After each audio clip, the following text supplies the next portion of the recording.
안녕하세요. 사연에 빠지다의 DJ 민영입니다. 오늘 사연자는 시어머니 때문에 회사에서까지 망신을 당했다는데요. 과연 어떤 사연인지 들어보시겠습니다. 오늘도 두 가지 사연 준비되어 있는데요. 끝까지 들어주실 거죠? 그럼 바로 시작해 볼게요. 구독과 좋아요 잊지 마시고 꾹꾹 눌러주세요.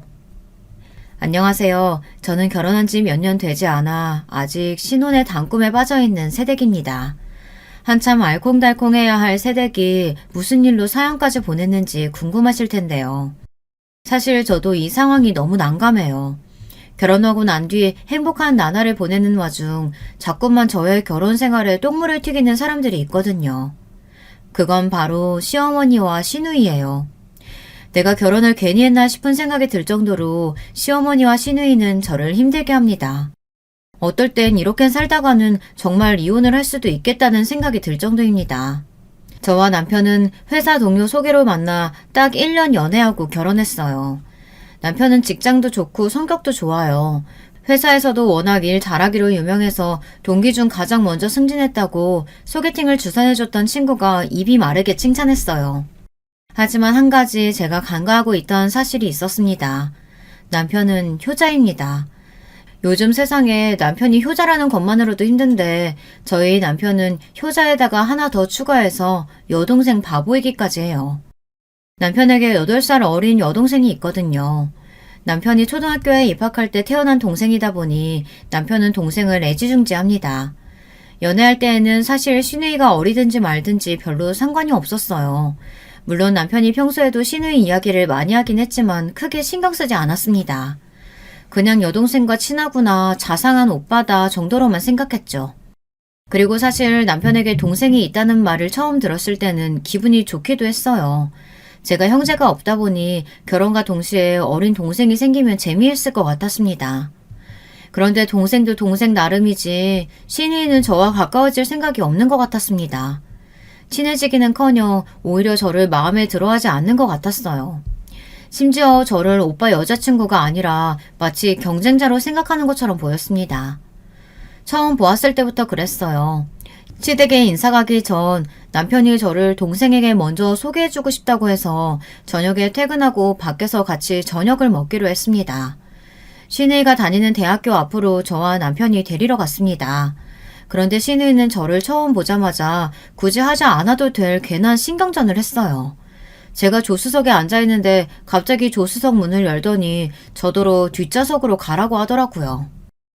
제가 뒷좌석에 앉으면 멀미를 좀 해서 그러는데 언니가 뒤에 가서 좀 앉으시면 안 돼요? 제가 조수석에 앉아야 멀미를 안 하거든요. 그때까지만 해도 정말 속이 안 좋고 조수석이 좋아서 그러는 줄 알았어요. 그런데 잠시 뒤 꼭 그렇지만은 않을 수도 있겠구나 싶더군요. 시누이가 뒷좌석에 앉은 저를 철저하게 배제하고 남편하고만 대화하려고 한다는 걸 금방 느꼈습니다. 시누이는 자꾸만 저는 전혀 모르고 남편과 시누이만 아는 이야기를 꺼내며 둘이서만 시시덕거렸어요. 남편은 뒤에 앉은 제가 신경 쓰여 저에게 말을 걸려고 하면 시누이는 일부러 말을 탁탁 끊었습니다. 심지어 남편의 어깨에 기대 애교를 부리면서요. 저도 익히 남편에게 들어 시누이와 남편의 사이가 남다른다는 건 알았지만 이 정도일 줄은 몰랐습니다. 저녁을 먹으면서도 저는 어이가 없었어요. 남편이 화장실에 가고 저와 시누이만 남았는데 시누이가 갑자기 제 얼굴을 빤히 쳐다보더군요. 그러더니 저를 위아래로 훑었어요. 저는 기분이 상하는데도 애써 웃으며 왜 그러냐고 물었습니다. 제 얼굴에 뭐라도 묻었느냐고요. 그러자 시누이가 피식 웃으면서 한다는 말이 기가 막히더군요. 전에 만났던 언니는 키도 작고 아담하니 귀여웠는데 언니는 키도 너무 크고 피부도 까무잡잡한 게 영 오빠랑 안 어울리네요. 순간 저는 제 두 귀를 의심했습니다. 정말 저에게 하는 말이 맞나 싶어서요. 저는 너무 황당해서 말문이 턱하고 막히고 말았습니다. 제가 아무리 마음에 안 들어도 그렇지 남편의 전 여자친구 이야기까지 하면서 대놓고 저와 비교하는 건 기분이 상했습니다. 오빠가 원래 예전부터 저처럼 작고 하얀 여자가 이상형이거든요. 갑자기 왜 여자 보는 눈이 바뀌었을까? 언니 혹시 집에 돈 많아요? 시누이가 아무리 나이가 어리다고 해도 성인이에요. 20살을 훌쩍 넘긴 성인이 어떻게 하면 저런 개념 없는 소리를 할 수 있을까요? 저는 이대로 순순히 넘어가 줄 수는 없었습니다. 이제 곧 가족이 될 사이인데 만만하게 보일 수는 없었어요. 여동생한테 자기 여자 취향 솔직하게 말하는 오빠가 몇이나 되겠어요. 더군다나 아직 아무것도 모르는 어린 동생한테. 내가 특별히 애비 아가씨한테만 얘기해주는 건데 오빠가 나 보자마자 첫눈에 반해서 몇 달을 쫓아다닌 거예요. 저는 사실 처음엔 그냥 그랬거든요. 저는 애써 말을 돌려 신우이를 한 방 먹였습니다. 좀 얄미워서요. 그랬더니 신우이 얼굴이 순식간에 빨개지더군요. 고작 1년 만나놓고 언니가 오빠야 돼 뭘 한다고 그래요. 지금이야 둘이 좋아서 아무것도 눈에 안 보이겠지만 우리 오빠가 워낙 나라면 끔찍해서 내가 언니 싫다고 하면 결혼도 안 할걸요? 그러니까 앞으로 나한테 잘해요. 나한테 못하면 오빠한테 다 잃을 거니까. 어머, 이제 보니까 우리 아가씨가 오빠가 갑자기 장가 간다고 해서 되게 서운한가 봐요. 걱정하지 말아요. 제가 오빠한테도 잘하고 우리 귀여운 아가씨한테도 잘할게요. 애써 웃으며 받아쳤지만 사실 그날 신우이를 만나고 나서 저는 당황했어요. 이건 뭐 대학생이 아니라 초등학생보다도 못한 것 같았습니다. 아무리 오빠가 장가 가는 게 아쉽고 서운해도 그렇지 어쩜 새언니 될 사람한테 저러나 싶었죠.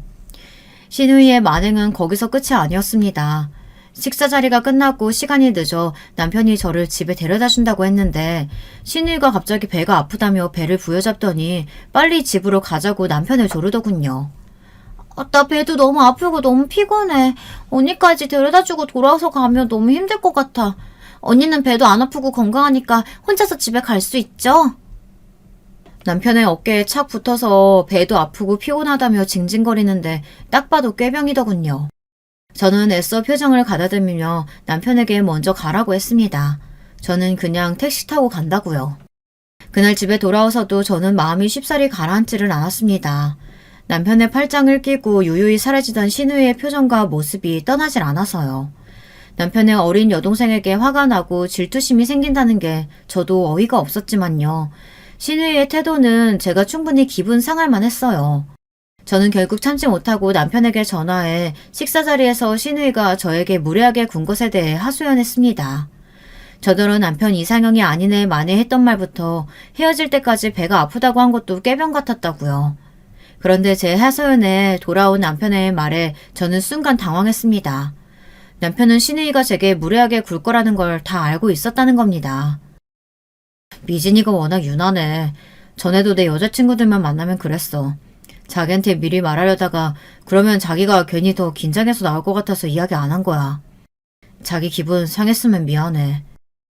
저는 어안이 벙벙했습니다. 남편의 여자친구를 볼 때마다 신우이가 저랬다네요. 시스터 컴플렉스, 브라더 컴플렉스 말로만 들어봤지 실제로 제가 이런 일을 겪게 될 줄은 몰랐으니 적잖이 당황스럽더군요. 미진이한테는 내가 오빠이기 전에 부모가 친구였어. 어려서 부모님이 바쁘셔서 내가 미진이 기저귀 갈아주고 업어주고 키웠거든. 중고등학교 때는 수업 끝나는 대로 집에 가서 미진이 밥 차려주기 바빴고. 그랬던 오빠가 갑자기 결혼한다고 하니까 미진이가 셈이 좀 나나봐. 자기가 좀 이해해줘. 남편은 신우이에 대한 일을 대수롭지 않게 여겼습니다. 시부모님이 남편과 늦둥이인 신우이를 키우기 위해 돈 버느라 하루 종일 장사를 하셨대요. 그러다 보니 남편이 신우이를 키우다시피 한 거죠. 그랬으니 신우이도 부모님보다 남편을 더 많이 의지했던 거고요. 사실 남편에게 막연하게 이야기 들었을 때는 남편도 신우이도 이해되지 않았어요. 하지만 어쩌겠어요. 집마다 다 상황이 다른 거고 앞으로 가족이 될 사람인데 제가 더 이해하려고 노력해야죠. 저는 마음을 잡고 신우이와 더 가까워지자 마음을 먹었습니다. 신우이와 남편 사이가 좋은 만큼 저도 신우이와 잘 지내다 보면 자연스레 가족이 될 테니까요. 그런데 제가 너무 쉽게 생각했나 봐요. 신우이는 제가 생각한 것보다 훨씬 더 개념이 없었습니다. 신우이는 생각지도 못한 순간에 불쑥 제 앞으로 튀어나왔어요. 결혼식장을 보러 다닐 때도 신부 화장이나 드레스를 보러 다닐 때도 툭하면 남편을 따라왔습니다. 그날 또 결혼식 메이크업을 상담받으러 갔는데 신우이가 굳이 따라왔더군요.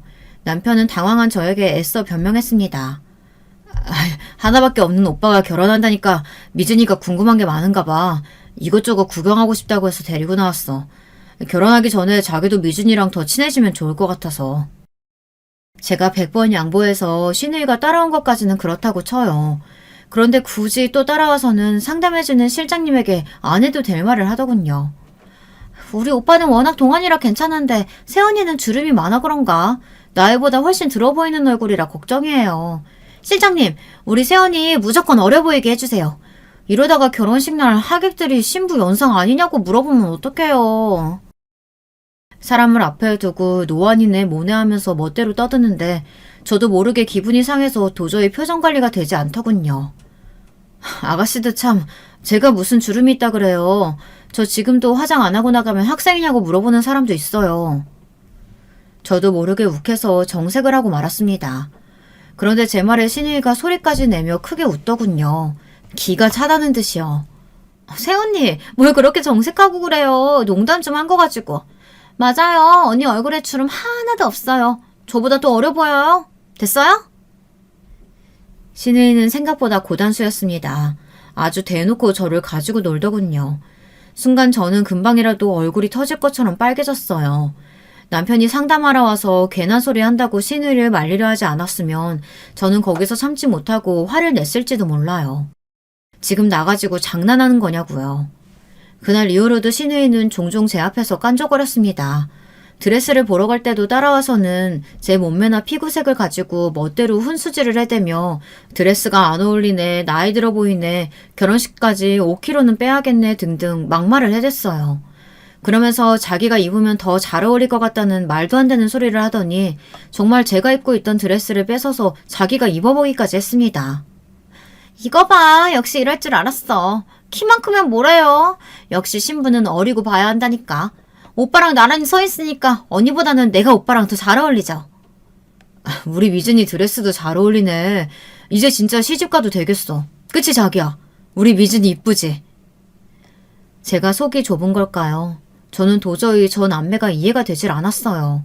아무리 생각해도 신우이도 남편도 어떻게 제 앞에서 저런 소리를 할 수 있을까 싶었습니다. 저는 할 말이 없어서 애써 어색하게 웃어버리고 말았어요. 남편이고 신우이고 말도 안 되는 소리를 할 때마다 제가 일일이 한 소리 할 수가 없는 게 신우이는 언제 그랬냐는 듯이 금방 또 실실 웃으면서 남편 귀에다 대고 제가 키가 크고 몸매가 좋다는 둥 이목구비가 뚜렷하다는 둥 금세 비행기를 태워버리니 할 말이 없었습니다. 신우이는 저를 가지고 놀며 쥐락펴락했어요. 도저히 제가 이길 수가 없었어요. 더군다나 남편은 그런 신우이가 귀여워서 어쩔 줄 몰라 하니 거기다 대고 제가 신우이 험담을 늘어놓을 수는 없었죠. 신우이는 보면 볼수록 보통이 아니었습니다.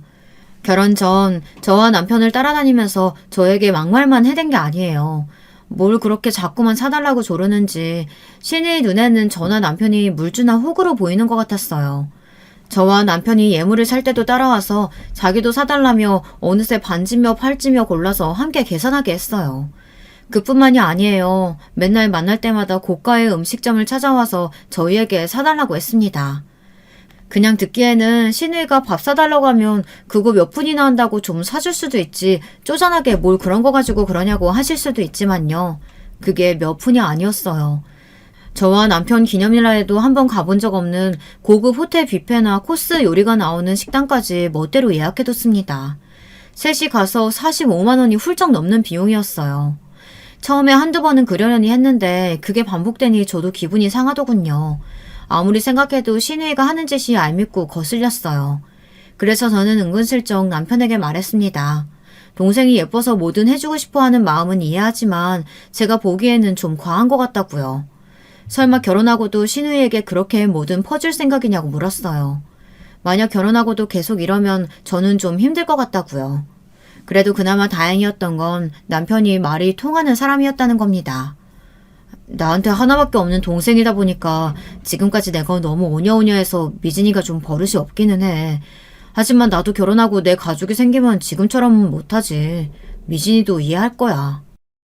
남편은 자신이 결혼하고 가정이 생기면 신우이도 이해할 거라고 했지만 제가 보기엔 전혀 그럴 것 같지 않았어요. 남편이야 결혼하게 되면 사는 집도 달라지고 사는 사람도 달라지지만 신우이는 자기가 살던 집에서 남편만 나가게 되는 거니 남편이 전과 다르게 행동하면 서운해할 게 뻔했죠.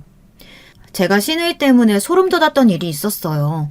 신혼집을 계약하러 갔을 때였는데 신우이가 아예 우리 집 작은 방을 자기 방이라고 부르더라고요. 오빠, 난 이 방이 아늑한 게 마음에 들어. 이 방은 앞으로 내 방으로 할래. 언니, 이 방은 내가 자주 와서 쓸 거니까 다른 짐은 채우지 말아요. 오빠, 나 이 방에 침대랑 책상 하나씩만 사줘라. 가끔 와서 공부도 하고 잠도 자고 가게. 아가씨는 참 농담도 잘해요. 이 방은 제가 따로 서재로 만들려고 벽지랑 바닥 타일까지 이미 다 골라놨어요. 신우이의 반응에 너무 어이가 없어 저도 표정 관리가 잘 되지 않았지만 저는 애써 웃으며 제 의견을 말했습니다. 그러자 옆에 계시던 시어머니가 제 어깨를 툭 치시더군요. 새아가, 미진이 제 농담 아니야. 원래 어릴 때부터 오빠 장가 가면 자기도 따라간다고 했어. 앞으로 우리 미진이 잘 부탁해. 시어머니는 뭐가 그렇게 재밌는지 깔깔 웃으시면서 저더러 잘 부탁한다고 말을 하는데 저는 온몸에 소름이 돋더군요. 저와 남편은 당연히 신우이가 농담하는 거라고 생각했어요. 아무리 개념이 없어도 오빠 신혼집에 자기 방을 마음대로 만들어 놓고 멋대로 드나드는 그런 신우이는 세상 어디에도 없을 테니까요. 그러던 중 제가 여우 같은 신우이만 신경 쓰느라 간과하고 있었던 게 있었어요. 바로 시어머니입니다. 만약 결혼 전에 시어머니에 대해서 알았더라면 진심으로 남편과의 결혼을 진지하게 한 번 더 고민했을 거예요. 그 정도로 신우이도 신우이 만만치 않았습니다. 안 그래도 신우이가 도대체 왜 저 모양인가 궁금했었는데 그게 다 시어머니를 보고 배운 거더군요. 개념 없기로 따지자면 시어머니도 빠지지 않았어요. 결혼한 지 얼마 되지 않았을 때 일입니다. 저는 하루 종일 힘들게 일하고 집에 들어갔어요. 정말 손 하나 까딱할 힘이 하나도 없어서 밥이고 뭐고 집에 들어가자마자 누워서 자고 싶었습니다. 그런데 믿기지 않는 일이 벌어졌어요. 제가 신혼집 번호키를 누르고 들어갔는데 거실에서 텔레비전 소리가 들리고 불이 환하게 켜져 있더군요. 남편은 야근이라 늦는다고 했는데 도대체 누가 들어온 건가 싶어 저는 시겁했어요. 그런데 이게 웬걸 거실 소파에 벌러덩 누워있는 사람은 다름 아닌 시어머니와 시누이였습니다. 얼마나 자연스럽게 누워있는지 정말 모르는 사람이 보면 이 집이 시어머니와 시누이 집인 줄 알겠더라고요. 그 모습을 본 순간 저는 머리가 지끈 아팠습니다. 아무리 가족이라도 그렇지 며느리가 사는 집에 연락도 없이 이렇게 불쑥 나타나는 건 도대체 무슨 예의인가 싶었죠.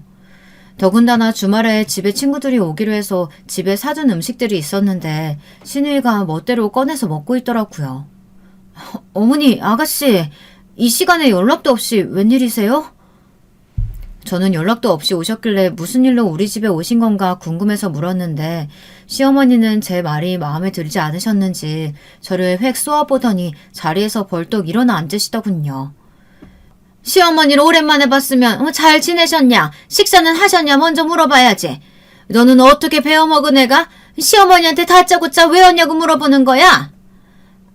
그런 게 아니라요. 갑자기 연락도 없이 오셨길래 무슨 일이 있으신가 해서요. 저는 제 말이 도대체 뭐가 문제인지 모르겠습니다. 며느리 집이든 딸네 집이든 평일 이 늦은 시간에 남의 집에 올 때에는 아무리 부모라도 당연히 연락하고 오는 게 당연한 거 아닌가요? 이 상식적인 걸 모르는 것도 어이가 없는데 시어머니는 오히려 더 적반하장으로 나왔습니다. 너야말로 도대체 지금 시간이 몇 시니? 네가 무슨 대단한 일을 한다고 이렇게 늦게까지 밖에 있다 집에 들어와? 이래서 네 남편 밥이나 제대로 챙기겠어? 언니가 오빠처럼 대기업 다니는 것도 아니면서 뭘 그렇게 회사에 충성을 다해요? 그리고 아무리 바빠도 그렇지 여자가 결혼했으면 남편부터 챙겨야죠. 냉장고에는 배달 음식밖에 없고 주방에는 설거지도 안 해서 썩은 내가 진동하고. 옛말 틀린 거 하나도 없습니다. 잔소리하는 시어머니보다 말리는 시누이가 더 얄밉다더니 딱 그 꼴이었어요. 시누이는 멋대로 주방에 들어가 냉장고를 뒤지더니 냄새가 난다는 둥 설거지도 안 하고 출근을 했다는 둥 하며 잔소리를 해댔습니다. 저도 듣다 도저히 들어줄 수가 없어 참다가 결국은 한 소리 했습니다. 오늘은 진우씨가 설거지랑 집안일 담당인데 아침에 깜빡하고 안 하고 갔나 봐요. 오늘 야근이라니까 이따 오면 하라고 할게요. 평소 같으면 설거지든 냉장고 정리든 제가 후다닥 할 수 있는 일이었지만 시어머니와 시누이의 태도가 짜증이 나서 저도 모르게 남편에게 시키겠다고 했어요. 그러자 예상대로 시어머니의 표정이 싹 바뀌었습니다. 뭐야? 새아기 너! 지금까지 내 아들한테 설거지니 냉장고 청소니 그런 집안일 시킨 거니? 너는 도대체 뭐하고? 말씀드렸잖아요. 오늘은 진우 씨 담당이라고요. 둘이 같이 사는 집인데 당연히 둘이 번갈아 가면서 집안일 하는 게 당연하죠. 진우 씨는 어릴 때부터 집안일 해봐서 그런지 저보다 훨씬 더 잘하던데요. 진심이었습니다. 저도 여기저기서 눈칫밥 먹고 크느라 집안일을 안 하고 큰 건 아니지만 남편은 어려서부터 시누이를 돌봐서인지 저보다 음식도 잘하고 집안일도 잘해요. 엄마, 세언니가 엄마가 오빠 어릴 때 집안일 시켰다고 면박 주는 것 같은데? 언니는 어쩜 그렇게 시어머니가 말씀하시는데 또박또박 한마디를 안 줘요? 그만 대들고 빨리 가서 밥이나 차려요. 나 배고파. 어머, 우리 딸 배고파? 세아기, 너 뭐하고 있어? 신우이가 배고프다는데 빨리 가서 밥상 차려오지 않고. 마음 같아서는 밥상이고 뭐고 내 집에서 쏙 나가라고 소리를 질러버리고 싶었지만 그럴 수도 없었어요. 어쨌든 시댁 식구들인데 밥 시간대에 온 식구들을 밥도 안 차려주고 보낼 수는 없었습니다. 저는 급한 대로 냉장고에 있는 반찬들을 꺼내 상을 차렸어요. 상에 올린 음식들은 대부분 친정엄마가 해다 주신 반찬이었습니다. 남편이 친정에 갈 때마다 엄마 반찬을 잘 먹어서 엄마가 자주 반찬을 해다 주셨거든요. 저는 다행이다 싶었습니다. 엄마가 해주신 반찬도 없으면 시어머니와 시누이에게 또 괜한 꼬투리를 잡혔을 테니까요. 그런데 시어머니나 시누이는 정말 상상을 뛰어넘는 사람들이었어요. 친정엄마가 해주신 반찬이며 음식들을 하나도 남김없이 마구 퍼먹어서 빈 접시들만 남았는데도 그 앞에서 말도 안 되는 소리를 해대더군요. 사돈이 가만 보면 간이 너무 짜. 우리 아들 짜게 먹으면 안 되는데. 새아기니까 사돈한테 간 좀 제대로 보시라고 해라. 사위 먹는 반찬에 무슨 소금을 이렇게 뿌려댔대. 거기다가 혼자 사는 할머니가 무슨 손이 이렇게 크다니. 너희 둘이 사는데 이건 너무 많겠다. 음식 버리면 안 되니까 우리가 가는 길에 장조림이랑 겉절이는 좀 싸가자. 엄마, 냉장고에 배랑 사과도 있던데? 그것도 싸가자. 친정엄마 음식 가지고 타박할 때는 언제고 어느새 냉장고에 있는 과일이랑 반찬들은 다 봤는지 냉장고에 남은 반찬들이랑 과일까지 싸달라더군요. 저는 황당하면서도 빨리 시어머니와 시누이를 보내고 싶어 대충 반찬과 과일을 싸서 보냈습니다. 그런데 말도 안 되는 건 그 이후에도 자꾸만 우리 집에 오셨다는 겁니다. 항상 연락도 없이 불쑥 아무 때나 나타나서 밥 차려라, 집골이 이게 뭐냐 하면서 시집살이를 하셨어요. 그럴 때마다 시누이는 항상 대동하고 오셔서는 둘이 똑같이 굴었죠. 그럴 때마다 저는 눈앞이 캄캄했어요. 말도 안 통하는 시어머니만으로도 너무 힘든데 앞으로 저 여우 같은 시누이까지 어떻게 감당해야 하나 답이 없었거든요. 남편에게도 말해봤지만 소용없었어요. 시어머니와 시누이는 기가 막히게 남편이 없을 때만 집에 왔기 때문에 남편은 실제로 시어머니와 시누이의 만행을 보지 못했어요. 남편도 막연하게 제 말만 듣는 거라 시어머니와 시누이가 저와 친해지고 싶어서 오는 건데 왜 그렇게 싫어하느냐고 오히려 저를 이해하지 못했죠. 자기도 알잖아. 우리 엄마 아버지 돌아가시고 많이 외로워하셔서 나랑 미진이가 엄마 많이 챙기는 거. 엄마 딴에는 자기랑 더 딸처럼 지내고 싶어서 가까워지고 싶어서 그러는 거니까 좀 이해해줘. 우리 엄마는 나 초등학교 때 아버지 돌아가셨어. 그런데도 지금까지 나한테나 자기한테 한 번도 이래라 저래라 귀찮게 하신 적 없잖아. 거기다가 아가씨까지 매번 따라와서 옆에서 깐족거리는데 듣다 보면 정말 미쳐버릴 것 같다니까? 장모님이 우리 생각해서 잘해주시는 거 나도 알지. 우리 엄마는 장모님이랑 달리 마음도 약하고 어려. 미진이도 마찬가지고. 자기가 우리 식구들 때문에 힘들겠지만 내가 그만큼 자기랑 장모님께 잘할게. 미안해 여보. 남편은 항상 제 하소연에 조금만 이해해달라며 미안하다고 했습니다. 자기 식구들이 좀 예민하고 특이하다는 걸 본인도 안다면서요. 제 투정에 남편이 그렇게 얘기할 때면 저도 마음이 좋지 않았습니다. 그럴 수밖에 없는 게 남편은 저희 친정엄마에게 참 잘했어요. 친정엄마에게 뿐만이 아니라 저희 외가 친척들에게까지 잘했습니다. 제가 어릴 때 아버지가 돌아가시고 나서 저는 고아나 다름없이 컸어요. 아버지가 사업을 하면서 진 빚이 많아 어머니는 그 빚을 갚기 위해 안 해본 일이 없이 지방 여기저기 돈을 벌러 다니셨어요. 그래서 저를 키울 수가 없어 외할머니 댁에 맡겨졌거든요. 당시에 외할머니 연세가 많다 보니 사실 당시 대학생이었던 외삼촌이 저를 키워주신 거나 다름없었습니다. 삼촌이 아침이면 깨워서 밥을 챙겨 먹이고 학교에도 데려다 주셨거든요. 제가 학교하고 돌아오면 숙제도 봐주고 저녁도 챙겨줬어요. 그러다가 삼촌이 장가가고 나서는 한동안 못 봤었는데 외할머니가 돌아가시고 나서는 다시 삼촌 댁으로 갔습니다. 사실 바로 삼촌 댁으로 간 거는 아니에요. 처음엔 여러 이모 댁을 전전했었는데 이모들이 저를 구박하고 눈칫밥 먹인다는 소리를 어디서 듣고서는 삼촌이 저를 데리러 왔어요. 그 이후로 엄마가 데리러 올 때까지 저를 삼촌이 걷어서 몇 년을 더 키워주셨어요. 삼촌은 저에게 그렇게 잘해주시고도 미안해하세요. 저는 당시에 삼촌이 결혼한 지 얼마 되지 않았는데도 저를 데려가 주신 거에 대해 고맙기만 한데 삼촌은 본인이 자식이 생기고 나서 제가 눈치를 보며 나갔다고 생각하시더라고요. 전혀 아닌데 말이죠. 어찌됐든 그 어린 날의 추억으로 아직도 삼촌과 숙모와는 왕래하면서 지내요. 명절에도 친정에서 다 같이 보내고요.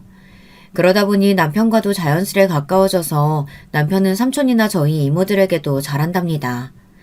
제가 힘들 때 도와주신 분들이니 자신과도 가족이라면서 명절이면 선물도 보내고 만나면 식사 대접도 하곤 합니다. 그런 남편을 생각해서라도 저도 남편 가족들과 좋게 지내려고 했어요. 남편 말대로 몇 년 전에 시아버지가 갑작스레 심장마비로 돌아가시고 나서 시어머니가 많이 힘들어하셨다는 걸 저도 들어서 알고 있었으니까요. 그때 시어머니가 우울증이 심하게 와서 남편이 회사에 나가는 것조차 불안해하셨대요. 그래서 학교 근처에서 하숙하던 시누이가 본가로 다시 들어온 거죠. 시어머니 곁에 있겠다고요. 물론 시댁 식구들끼리 사이가 좋은 건 저도 알겠습니다. 하지만 그건 자기들끼리 이야기지 저에게 대하는 방식은 전혀 달랐어요. 저를 새로운 가족으로 생각하기보다는 자기들 집에 일해주러 온 식모 정도로 생각하는 것 같았습니다. 연락도 없이 시도 때도 없이 집에 들여닥쳐서는 시어머니는 저에게 밥해라 청소해라 잔소리하고 시누이는 올 때마다 제 옷이며 가방, 액세서리를 멋대로 달라고 졸라대도 넘어갔습니다. 어떨 때는 말도 안 하고 옷을 가지고 가버린 적도 있었거든요. 한 번은 연락도 없이 나타나는 시어머니와 시누이가 불편해서 제가 현관 비밀번호를 바꾼 적이 있었어요. 근데 그 일을 가지고 시어머니가 일하고 있는 제게 전화해서 막말을 퍼부었습니다. 세하게, 너 우리 오는 거 싫어서 비밀번호 바꿨니? 어차피 우리 아들한테 물어보면 그까지 비밀번호 다 말해주겠지만 네가 하는 꼴이 너무 건방져가지고 그냥 넘어갈 수가 없다. 내가 내 아들 집에 가겠다는데 네가 뭔데 마음대로 비밀번호를 바꿔? 이게 아주 멀쩡한 모자지간 떼어내려고 작정을 했구나. 시어머니는 쉬지도 않고 자기 말만 퍼부었어요. 제가 끼어들 틈도 없이요. 목소리가 얼마나 큰지 다른 직원들에게까지 소리가 들릴 것 같아 저는 사무실을 나와 전화를 받았습니다. 그리고 최대한 차분하게 제 생각을 말씀드리려고 했어요. 어머니, 화내지 마시고 들어주세요. 그 집이 진우씨 집이기도 하지만 저도 같이 사는 집이잖아요. 연락 오실 때는 연락을 주고 오셔야 저도 준비를 해놓죠. 갑자기 불쑥 오시는 거 며느리로서는 당황스럽고 불편합니다. 물론 시어머니 입장에서는 며느리가 이렇게 말하면 기분이 상하실 거라는 거 정도는 압니다. 야속하게 생각하실 수도 있어요. 하지만 저희 시어머니와 시누이는 전혀 상식적이지 않습니다. 좋게 넘어가고 이해해 주다가는 정도를 지나칠 게 뻔했어요. 너 지금 그 집 구할 때 네가 돈 좀 더 냈다고 생색내는 거니? 공동명의라도 네 지분이 많다고 나더러 오지 말라는 거냐고? 보아하니 매번 갈 때마다 냉장고에 사돈이 해둔 반찬들이 차고 넘치던데 너희 엄마는 매일 드나들면서 시어머니 나는 오지 말라는 거냐? 어머니 절대 그런 거 아니에요. 친정엄마 저희 집에 전혀 안 오세요. 제가 한 번씩 가서 반찬 가지고 오는 거라고요. 상식이 통하질 않으니 저도 욱하게 되더군요. 언성도 절로 높아지고요. 그게 그거지. 요즘 며느리들 다 자기 멋대로 굴고 시어머니라면 무조건 귀찮아한다는 거 익히 들어서 나도 안다만 남들이 다 그래도 나는 내 며느리가 그러는 꼴은 절대 못 봐. 더군다나 네가 잘난 게 뭐가 있어. 내 아들보다 대학도 후져 직장도 후져 볼 거라고는 아무것도 없는 게 어디서 시어머니한테 훈계질이야. 어머니, 제가 뭘 어쨌다고 이러세요. 제가 그렇게 마음에 안 드셨으면 애초에 결혼을 허락하지 말지 그러셨어요. 얼씨구, 얘 말하는 것 좀 봐? 이래서 가정교육을 잘 받아야 되는 건데 어려서 아버지 없이 이 집 저 집 떠돌아다니면서 눈칫밥 먹으며 살았으니 뭘 배웠겠어? 시어머니는 그대로 자기 할 말만 하고 전화를 끊어버렸습니다. 저는 눈물이 울컥해서 도저히 사무실로 들어갈 수가 없었어요. 그리고 순간 끓어오르는 제 감정을 참기 힘들었어요. 남편 말이 틀렸습니다. 아무리 봐도 이건 가족으로서 저와 잘 지내고 싶어서라기보다는 제가 미워서 내쫓으려고 하는 걸로밖에 보이질 않았거든요. 그날 저녁 퇴근하고 집에 돌아오자마자 저는 남편을 붙잡고 퍼부었습니다. 오늘 낮에 있었던 일을 이야기하면서요. 이야기를 하면 할수록 낮에 들었던 시어머니의 목소리가 떠오르며 저도 모르게 감정이 격해져 남편에게 말이 세게 나갔습니다. 나 도저히 어머니랑 잘 못 지내겠어. 아무리 이해하려고 해도 며느리 앞에서 할 말이 있고 못할 말이라는 게 있는 거지. 나도 사람인데 그런 취급 받으면서는 못 살아. 제 말에 깊은 한숨을 내신 남편은 그럼 저더러 어떻게 하겠다는 거냐고 묻더군요. 이혼이라도 하자는 거냐고요. 저는 절대 남편과 헤어지고 싶은 게 아니에요. 단지 시어머니와 시누이를 상대하는 게 너무 힘들었죠. 저는 우선 당분간 시어머니와 시누이는 보고 싶지 않다고 말했어요. 단순히 저에게 심한 말을 해서 감정이 상해서 이러는 게 아니라 정말 마음에 상처를 받았거든요. 아무렇지 않게 시어머니와 시누이를 보며 웃으며 이야기를 나눌 수 없을 것 같았어요. 앞으로 시어머니와 시누이와 정말 가족으로 지내려면 서로 시간이 필요하다고 생각했어요. 시어머니와 시누이도 변해야 하고요. 그날 일로 많은 것이 달라졌습니다. 특히 남편이 많이 변했어요. 남편도 저와 시어머니 사이를 가볍게 생각하다가 제가 힘들어하는 모습을 보고 나니 느낀 게 있었나 봐요. 그날 시어머니가 저에게 전화로 막말을 퍼부은 일에 대해 남편은 시어머니를 찾아가 화를 냈습니다. 애초에 불편하다고 연락 좀 하고 오시라고 그렇게 말을 했어도 어머니가 안 바뀌니까 우리가 비밀번호 바꾼 거 아니에요. 며느리가 사는지 비밀번호 좀 바꿨다고 그렇게 할 말 못하면 구분 못하고 퍼부으셔야겠어요? 당분간 어머니고 미진이고 보고 싶지 않으니까 연락하지 마세요. 어머, 도대체 네 와이프가 뭐라고 떠들었길래 우리 착한 아들이 이러는 거야. 새아기 그게 곰인 줄 알았더니만 아주 곰탈을 쓴 여우였구나. 오빠, 우리가 뭘 어쨌다고 이래. 엄마는 세훈이랑 딸처럼 지내고 싶어서 편하게 대한 거야. 세훈이가 남의 집에서 눈칫밥 먹으면서 커서 그런지 가족 간의 정을 모르는 것 같고 나한테도 얼마나 쌀쌀맞게 구는데. 미진이 너 세훈이한테 남의 집에서 눈칫밥 먹으며 컸다니 어디서 그런 소리를 해.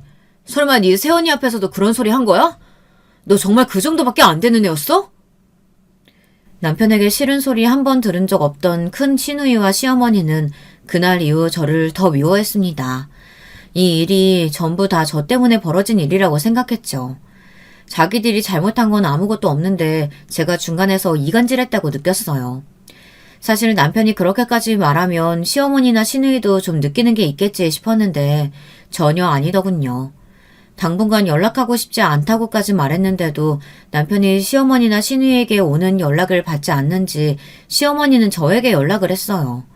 시어머니에게 오는 전화를 안 받을 수는 없어서 올 때마다 받긴 했는데 전화를 받을 때마다 시어머니는 저로 인해 아들과 사이가 틀어졌다며 제 탓을 하고 말도 안 되는 화와 분노를 퍼부었습니다.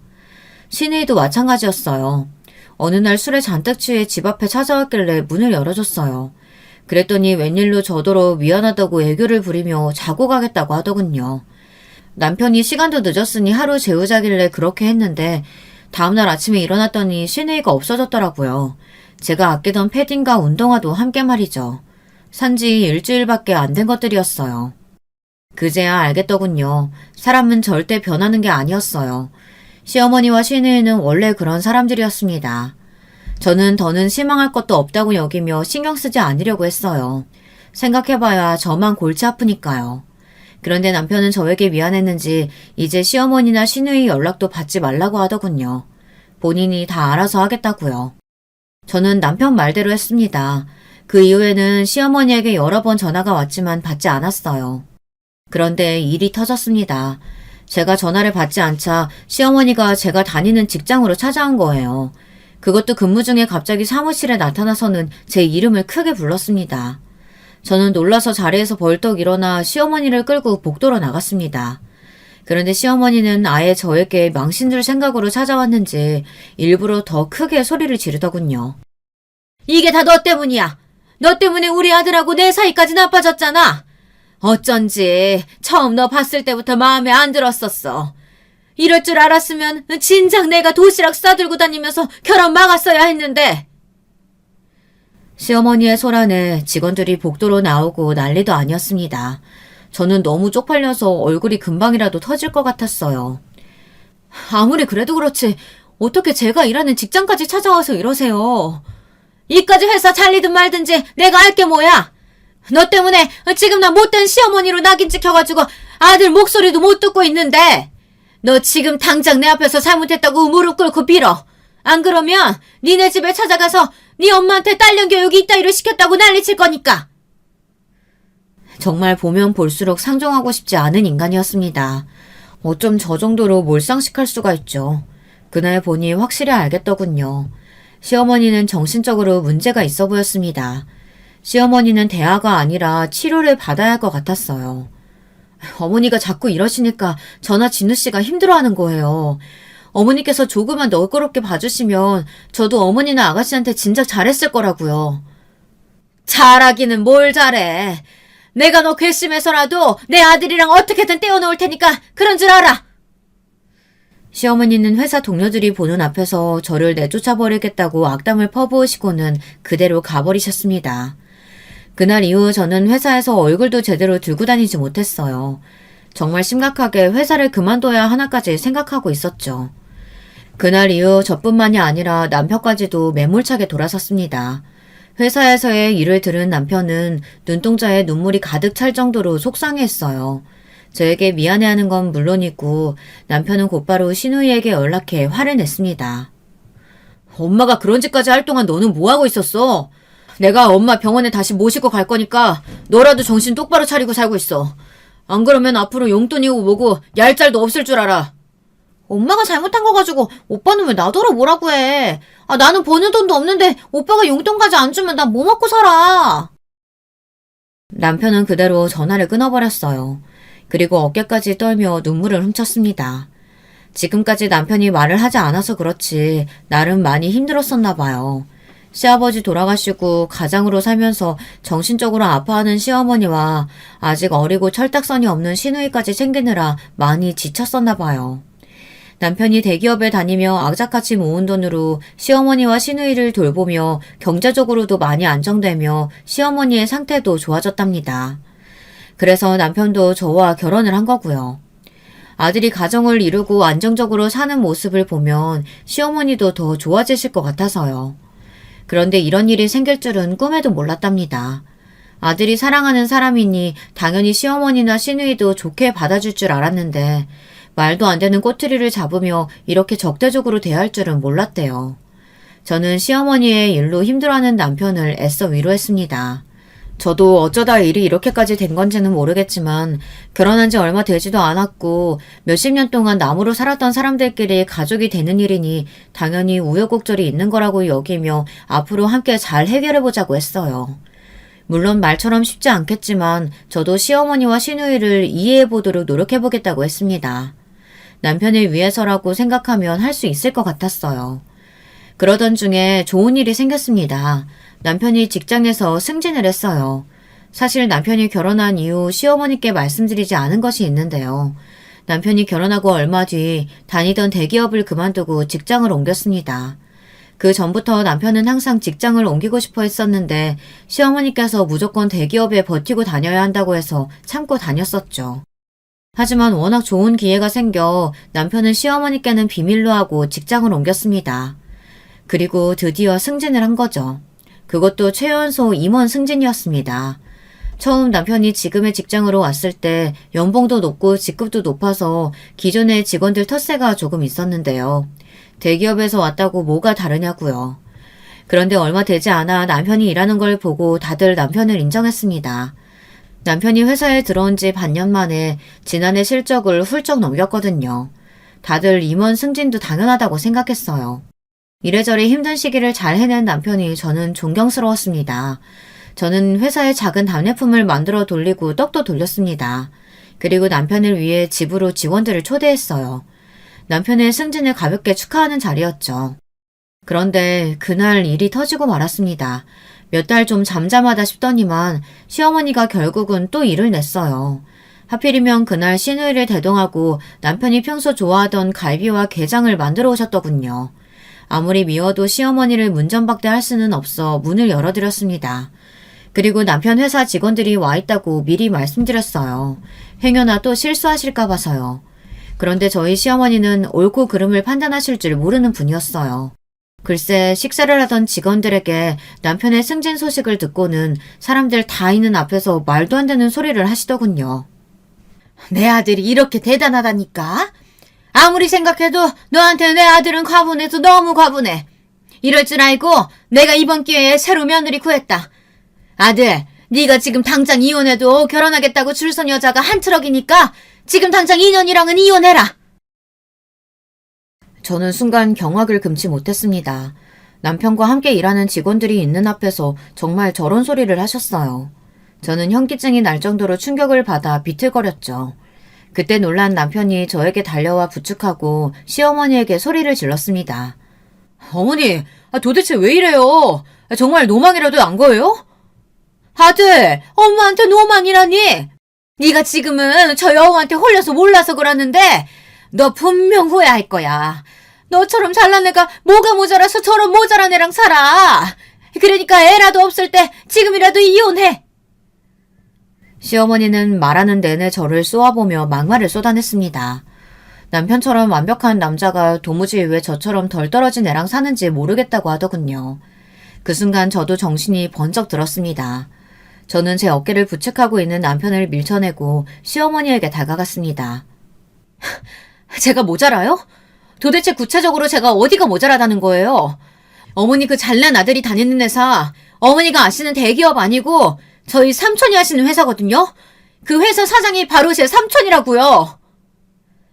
그랬습니다. 시어머니는 남편이 대기업을 그만둔 사실을 아직 모르고 있었으니 남편이 승진했다는 소리만 듣고 대기업에서 임원으로 승진한 줄 알았던 거예요. 착각도 유분수지. 아무리 남편이 대기업에 다녔다고 해도 그렇지 그 큰 회사에서 어떻게 벌써 남편이 임원이 됐겠어요. 물론 삼촌이 운영하는 회사도 직원이 100명이 넘는 큰 회사예요. 제가 결혼한 이후 삼촌이 계속 남편에게 스카우트 제의를 했었는데요. 삼촌 자식들은 다들 외국에서 공부하고 있어서 한국에 들어올 생각이 없거든요. 남편만 생각이 있으면 삼촌은 회사를 남편에게 물려줄 생각도 있었어요. 이보다 좋은 기회가 있을 수 없으니 남편도 그 좋은 대기업을 그만두고 삼촌 회사로 이직을 한 거였죠. 그것도 모르는 시어머니는 정신이 나가 헛소리를 한 거예요. 뭐야? 이게 다 무슨 소리야? 그 좋은 직장 그만두고 왜 이 거지 같은 집구석에서 하는 회사에 들어가? 시어머니는 남편이 아무리 설명해도 이해하지 못했어요. 이름만 대면 아는 대기업에 다니는 아들이 훨씬 더 자랑스러운가 보더군요. 그때였습니다. 뒤늦게 남편을 축하하기 위해 온 삼촌이 시어머니를 뵙고 인사드렸어요. 그 전 상황을 모르는 삼촌은 시어머니를 보고 마냥 반가워서 명함을 건넸습니다. 삼촌이 건넨 명함을 보시곤 깜짝 놀란 시어머니가 눈이 휘둥그레지더니 말문이 턱하고 막혀서 제대로 말도 못하더군요. 삼촌이 운영하는 회사가 이름만 들어도 아는 회사니까요. 우리 수진이가 제가 업어 키운 조카다 보니 꼭 딸 같아서 조카 사위라도 꼭 제 사위 같아요. 저도 이제 나이도 있고 좀 쉬고 싶어서 슬슬 회사를 맡아줄 사람을 찾고 있었는데 우리 수진이랑 조카 사위가 도와준다고 하면 저야 너무 고맙죠. 어머, 회사를 맡긴다고 하시면 우리 아들이 회사 대표가 된다는 말이에요? 사람이 참 양심도 없습니다. 조금 전까지 저와 남편을 이혼시키고 다른 며느리를 보겠다고 개거품을 몰고 말았던 시어머니는 금세 태세 전환을 하고 어느새 저희 삼촌 손을 붙잡고 있었습니다. 요즘은 다들 집안에 여자가 잘 들어와야 아들 기가 산다는데 아유 우리 며느리가 아주 복덩어리네요. 우리 새아가 앞으로도 우리 아들 잘 부탁한다. 콧소리까지 내면서 저를 끌어왔는데 저는 순간 온몸에 소름이 돋았습니다. 더 기가 막혔던 건 삼촌이랑 직원들이 돌아가고 나서부터였어요. 우리 새아가 갈비랑 게장 좋아하지? 내가 넣어주려고 어제부터 고기 물 빼고 게장 했다니까. 얼른 식기 전에 먹어봐. 그리고 내가 요즘 우울증이 도져가지고 제정신이 아니었나 봐. 나한테 서운한 거 있으면 다 말해. 알았지? 새언니, 삼촌 회사에 괜찮은 자리 있으면 나도 한 자리만 해줘요. 가족 좋다는 게 뭐예요? 어허, 김미진. 오빠랑 세연이 하는 일에 네가 왜 껴? 세연이 괜히 곤란하게 하지 말고 너는 빨리 들어가서 밥이나 퍼. 세연이 밥 먹게. 내가 밥을 왜 퍼, 엄마? 아무리 세연이네 삼촌이 오빠한테 회사 좀 물려준다고 해도 그렇지. 손바닥 뒤집듯이 이렇게 확 반하는 거 너무 뻔뻔하지 않아? 뭐야? 이 년이 어디서 엄마한테 뻔뻔하대? 너야말로 백수주제에 집에서 펑펑 놀지만 말고 앞으로는 세연이 바쁜데 와서 청소도 좀 해주고 반찬도 좀 해다주고 그래. 시어머니는 꼭 다른 사람 같았습니다. 지금까지는 저를 그렇게 무시하시더니만 삼촌이 건넨 명함 한 장에 사람이 저렇게 달라지더군요. 남편은 한숨을 푹푹 쉬며 민망해했어요. 시어머니에게도 이제 그만하시고 돌아가시라고 했어요. 시어머니는 집에 돌아가시면서도 저에게 먹고 싶은 건 없는지 필요한 건 없는지 연신 물으며 돌아가셨습니다. 그쯤 되니 이제는 시어머니의 그런 모습이 귀엽게마저 보이더군요. 그로부터 얼마 뒤 남편은 시어머니를 모시고 병원에 다니기 시작했습니다. 정신병원이요. 남편이 보기에 시어머니의 우울증이 더 심각해진 것 같았나 봐요. 이랬다 저랬다 하는 게 조울증 증상도 있는 것 같다고요. 의사 말이 시어머니가 다시 약을 드시기는 해야 한다더군요. 남편의 결혼이 시어머니의 우울증에 좋지는 않았대요. 시아버지가 돌아가시고 난 뒤 시어머니께서 혼자가 됐다는 불안감에 힘들어할 때 당신 옆에서 남편처럼 위로해주고 힘이 되어주던 아들이 결혼을 통해 멀어졌다고 생각하니 견딜 수 없이 힘들었던 거죠. 그런 불안한 마음이 저를 향한 적대심이나 공격으로 나왔을 수 있다네요. 생각보다 자식을 둔 부모 중에 이런 경우가 종종 있대요. 배우자 대신 자식에게 의지했던 부모 중에 나중에 손자나 손녀에게까지 질투심을 느끼는 경우까지 있답니다. 그 이야기를 듣고 나니 시어머니가 저에게 했던 행동들이 제가 미워서 그랬다기보다는 시어머니가 아파서 저에게 그랬을 수도 있겠다는 생각이 들더군요. 그 이후 다행이었던 건 시어머니께서 약을 처방받아 먹으며 치료를 받으시고 나니 전보다 많이 좋아졌다는 겁니다. 시어머니께서 저를 대하는 방식이 변한 게 삼촌과의 일 덕분인지 치료 덕분인지는 모르겠지만 그래도 그 전보다는 훨씬 지낼만 합니다. 가끔 부담스러울 때도 있지만요. 문제는 시누이예요. 시어머니는 치료받으면 좋아질 수 있지만 시누이의 철없음은 약으로도 고쳐지지 않으니까요. 시누이는 지금도 종종 시어머니의 반찬 배달을 하러 와선 제 물건이며 옷을 말도 없이 가지고 가요. 남편은 취직하고 바빠지면 시누이도 저러다 말 거라고 하는데 저는 거슬립니다. 시누이의 버릇을 어떻게 고치면 좋을지 좋은 의견 있으신 분들은 댓글로 조언 좀 해주세요. 그래도 저는 요즘 지낼만 합니다. 시어머니 때문에 이혼까지 고민할 정도로 힘들었었는데 시어머니께서 많이 좋아지셨으니까요. 지금까지 저의 긴긴 이야기 들어주셔서 감사합니다. 여러분의 가정에는 항상 화목한 일만 가득하시길 바랄게요. 여러분, 두 번째 사연 시작하기 전에 좋아요, 구독 꼭 눌러주실 거죠? 그럼 두 번째 사연 바로 시작합니다. 안녕하세요. 전 이제 평온한 노년을 준비하고 있는 60대 여성입니다. 사연을 보내는 일은커녕 내 사정을 모르는 이들에게 전한다는 것 자체가 난생 처음이라 서투르고 부족하겠습니다만 옛 친구의 얘기를 듣듯이 편안한 마음으로 들어주셨으면 합니다. 좋은 얘기도 아니고 내세울 것도 아니지만 이렇게나마 털어놓는 게 제 마음엔 평안을 줄 것 같아서요. 전 2살 많은 남편과 그 슬하에 자식 2명을 두었습니다. 첫째는 아들, 둘째는 딸인데 어디 내놔도 남부럽지 않은 어른으로 키웠다는 자신이 있었습니다. 금전적 능력은 조금 부족할지언정 사람으로서 제대로 된 인격을 갖추는 게 제 평생의 교육 방침이었거든요. 다행히 딸아들 둘 다 키우면서도 크게 절 힘들게 하지 않았고 예의 바르다는 말을 많이 듣고 자랐습니다. 그게 제 자랑이고 기쁨이었죠. 그러다 물류센터에서 일하는 첫째 아들은 9년 전에 결혼했고 그해 바로 딸아이를 낳아서 기르고 있습니다. 그 아이가 벌써 초등학생이 됐으니 시간이 왜 이리 빠른지 모르겠네요. 아들 집과 저희는 30분쯤 걸리는 거리에 살고 있는데 그 전에도 자주 찾아가진 않았었어요. 왜 요즘 시어머니가 갑자기 반찬을 준답시고 찾아가거나 가사에 신경 쓰는 걸 싫어하는 요즘 며느리들이 많잖아요. 그래서 신경을 쓰지 않는 게 가장 좋은 부모인 것 같아서 그렇게 살아왔습니다. 며느리 역시 살갑다기보단 뭐랄까, 시부모와는 거리를 두고 싶어하는 티를 많이 내는 성격이라 맞춰주기도 했고요. 이걸 언제 알았냐면 전에 한번 김치를 갖다 주러 간 적이 있었어요. 잔뜩 못마땅한 표정으로 나와서는 어머님, 그이 보내던 거 하면 되는데 뭐하러 여기까지 오셨어요? 하며 김치를 받더라고요. 이미 불편한 기색이 얼굴에 잔뜩 깔려 있었죠. 김치통을 들고 온 저도 민망해졌고요. 그러면서 자기 지금 마침 자려던 중이었는데 너무 놀랐다며 어머님, 다음부턴 남편 보내던지 할 테니까 이 먼 데까지 혼자 오지 마세요. 라고 딱 잘라 말하더군요. 그때 우리 며느린 이런 걸 싫어하는구나 느끼곤 그쪽으론 행동하지 않게 됐습니다. 심지어 명절 때도 시댁에 있는 것 자체를 불편해하는 것 같아 제가 눈치를 볼 때도 있었어요. 시댁에 온 지 얼마 안 돼서 참 왜 이렇게 몸이 아프지? 어머님, 저 몸살기가 있나 봐요. 어머님한테 옮으면 안 되는데. 하며 아픈 내색을 하는데 그게 꾀병인 걸 알면서도 보내준 적이 있습니다. 그래서 웬만하면 명절이나 생일 딱 이때만 보고 생일도 아들 내외 바쁘다 하면 오지 말라고 말리기도 했어요. 괜히 시덥잖은 일로 고부 갈등 만들어 아들과 며느리 사이 나빠지게 하는 시부모가 되긴 싫었으니까요. 아무쪼록 저와 며느리는 그렇게 대면대면한 사이로 지내고 있었는데요. 그러다 손녀가 초등학교에 들어가면서 며느리가 취직을 했다고 하더라고요. 평소엔 프리랜서 작가로 활동한다고 들었는데 아예 작업실을 얻어 거기서 지인과 함께 일을 시작했다고 하더라고요. 정식 직장은 아니지만 동료와 함께 작업을 하는 것이기에 출근과 퇴근을 정해놓고 정해진 일정한 시간대에 일을 해야 한다고 했습니다. 그러다 보니 아이를 봐줄 사람이 필요하게 된 거예요. 제가 마침 그 시기에 일하던 음식점을 그만뒀거든요.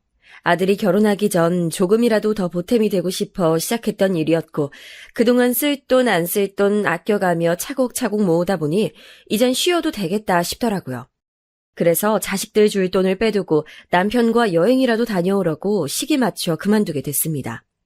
국내든 해외든 섬이든 근교든 제대로 된 여행 한번 간 적 없었거든요. 그런데 백신을 맞으면 잠잠해질 줄 알았던 코로나가 더욱 기승이고 여행이 온전치 못하게 되니 계획이 전부 틀어져 버리더라고요. 그래서 잔취미 몇 개를 하면서 집에서 쉬는 게 일상이 됐습니다.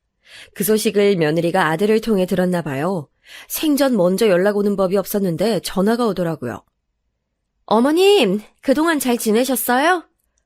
그래 민정아, 난 잘 지내고 있지. 이렇게 연락 주니 고맙네. 잘 지냈고? 별 말씀을요. 자주 전화 드렸어야 됐는데 바쁘단 핑계로 못 드려서 죄송해요. 죄송은 뭘. 애아빠가 가끔씩 안부 전해줘서 괜찮아. 다은이는 잘 지내? 안 본 지 꽤 돼서 보고 싶네. 한 달 전에 영상통화 한번 하긴 했는데. 잘 됐다. 안 그래도 다은이 일로 전화드린 거였어요. 제가 일을 갓 시작해서 정신이 없는데 혹시 어머님 적적하시면 우리 다은이 좀 봐주실 수 있나 해서요. 내가? 네. 코로나 때문에 요즘 애들 집에서 수업 듣거든요. 그 수업 챙기는 거랑 밥, 간식 정도만 챙겨주시면 돼요. 다은이 많이 커서 손도 많이 안 가고요.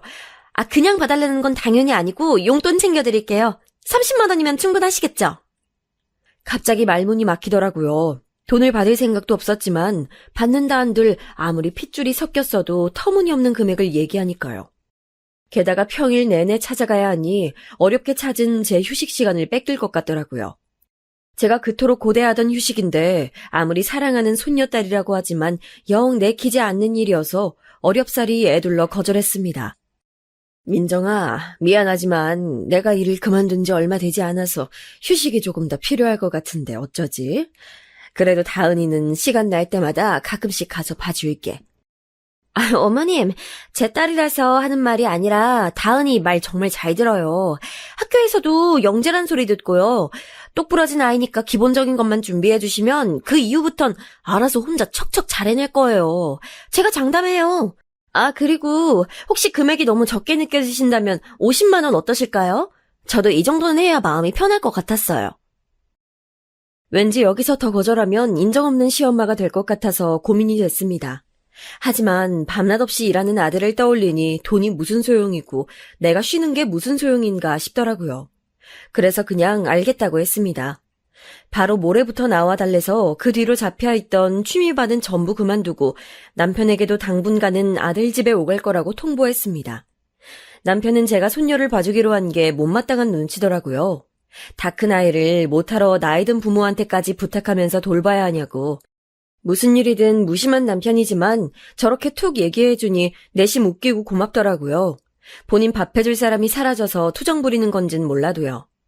그렇게 전 다시 출근으로 하루를 시작하게 됐습니다. 오랜만에 가는 아들 집이라 길이 헷갈리기도 하고 멀게도 느껴졌지만 앞으로 계속 오갈 길이니까 열심히 정을 붙이려 했지요. 집에 도착하니 손녀딸이 뛰어와서 맞이해주더라고요. 안 본 사이 손녀는 많이 자란 듯 했습니다.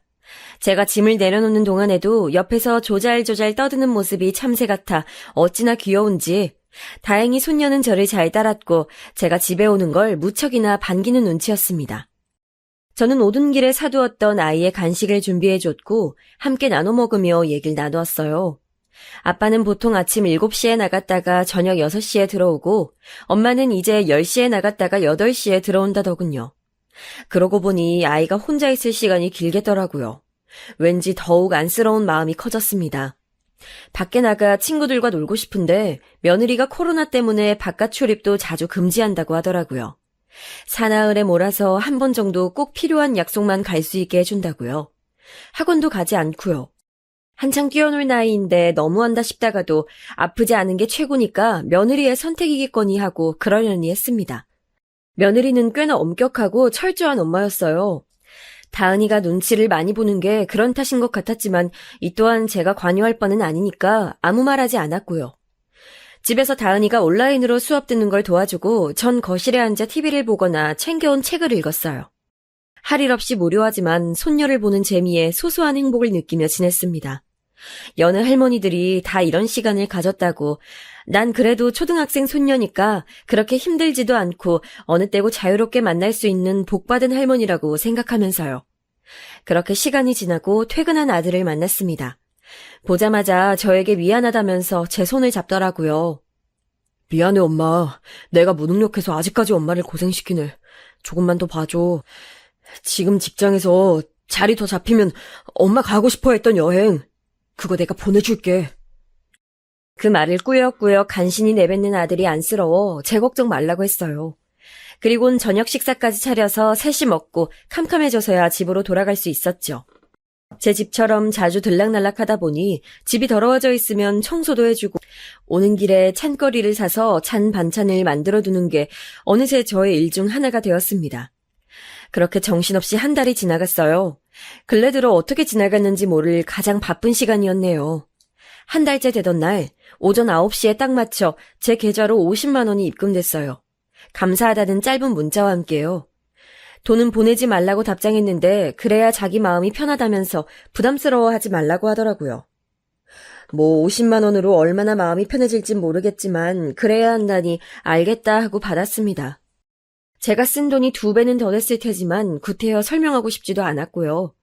아마도 며느리는 냉장고에 있던 새 반찬들과 손녀가 입고 있는 낯선 옷들이 그냥 하늘에서 뚝 떨어져 생겨난 거라 믿고 싶었는지도 모르죠. 그렇게 한 달 반쯤 지났던 날 처음으로 며느리 얼굴을 볼 수 있었습니다. 절 보려고 빨리 퇴근했다면서 족발을 사들고 왔더라고요. 그때 오랜만에 네 식구가 모여서 식사를 했네요. 일하고 온 며느리가 힘들까봐 빨리 먹고 일어나려 했습니다. 근데 며느리가 말하길 어머님 그거 들으셨어요? 요즘 애들은 집에서 홈스쿨링도 하더라고요.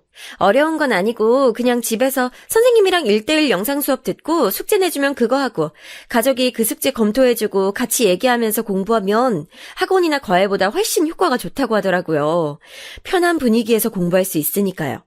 우리 애도 그런 거 시킬까 봐요. 논소리 부족하거든요, 다은이가. 그래, 뭐 좋지. 애들 공부는 일찍 시작해야 한다니까. 그쵸? 잘됐다. 그럼 혹시 어머님이 다은이 학교 수업 끝나면 숙제도 봐주실 수 있을까요? 숙제 검사를? 결국 저에게 일감 하나를 더 던져주려 하는 거였더라고요. 어차피 쌓인 일 하나 더 해준다고 그리 버거울까 싶어서 알겠다고 했습니다. 아들은 아무 말 없이 밥만 먹더라고요. 왠지 씁쓸한 기분이었지만 내색 않고 서둘러 집으로 돌아왔네요. 돌아와서도 이상하게 계속 울적한 기분이 들었습니다. 겨울만 되면 오던 갱년기 불면증이겠거니 싶었어요. 그런데 아무래도 서러움이 들었던 것 같아요. 하루하루가 아까운 내 나이에 여행이나 배움은커녕 자식 집에서 소모되고 있다고 생각하니 가슴이 답답했습니다. 하지만 여전히 제가 할 수 있는 별다른 선택은 없었죠. 거기다 그때쯤엔 무릎이 시큰해서 더더욱 며칠 정도는 쉬고 싶다는 생각이 간절했는데 그런 말을 꺼낼 수도 없었습니다. 예전에 아파서 하루 정도 손녀딸 봐주러 못 갈 것 같다 말하자 며느리의 반응이 영 그랬거든요. 이미 출근했는데 이제 와서 그러면 곤란하다느니 죄송하지만 오늘만 참아달라느니 어떻게든 버텨보라고 하는데 솔직히 속으론 섭섭하더라고요. 어머니, 일단 참아주세요. 제가 어떻게든 빨리 가볼게요. 그러니까 무릎 그거 약을 먹든 병원을 가시든 하시라니까 참. 곤란하네요. 이런 식으로 말하며 전화를 획 끊어버리는데 여기서 며느리를 혼내면 괜스레 어른답지 않게 보일까봐 체면 때문에 말은 못하고 있었지만 정말 화가 많이 났습니다. 속이 부글부글 끓었어요. 며느린 그때부터 묘하게 마치 아랫사람을 부리듯 저를 그렇게 대하고 있었죠. 제가 바보 천치처럼 눈치를 채지 못했을 뿐. 게다가 손녀의 숙제를 봐주기로 한 건 생각보다 저에게 큰일이었습니다. 쉽게만 생각했던 요즘 초등학생의 수준이 굉장히 상향화되어 있더라고요. 그래봤자 우리말인데 왜 이렇게 문장 하나하나가 난해하게 느껴지던지 사회 공부도 논술 공부도 무엇 하나 쉽지 않아서 안경 껴가며 해설집을 찾아 더듬더듬 답을 써주는 게 제가 할 수 있는 최선이었어요. 다은이는 원체 공부에 관심이 있던 아이는 아니지만 타고나길 영특해서 곧잘 성적을 낸다고 했었습니다. 그래서인지 다행히 저의 부족한 설명을 자기 선에서 이해하려 애쓰고 풀어나가더라고요.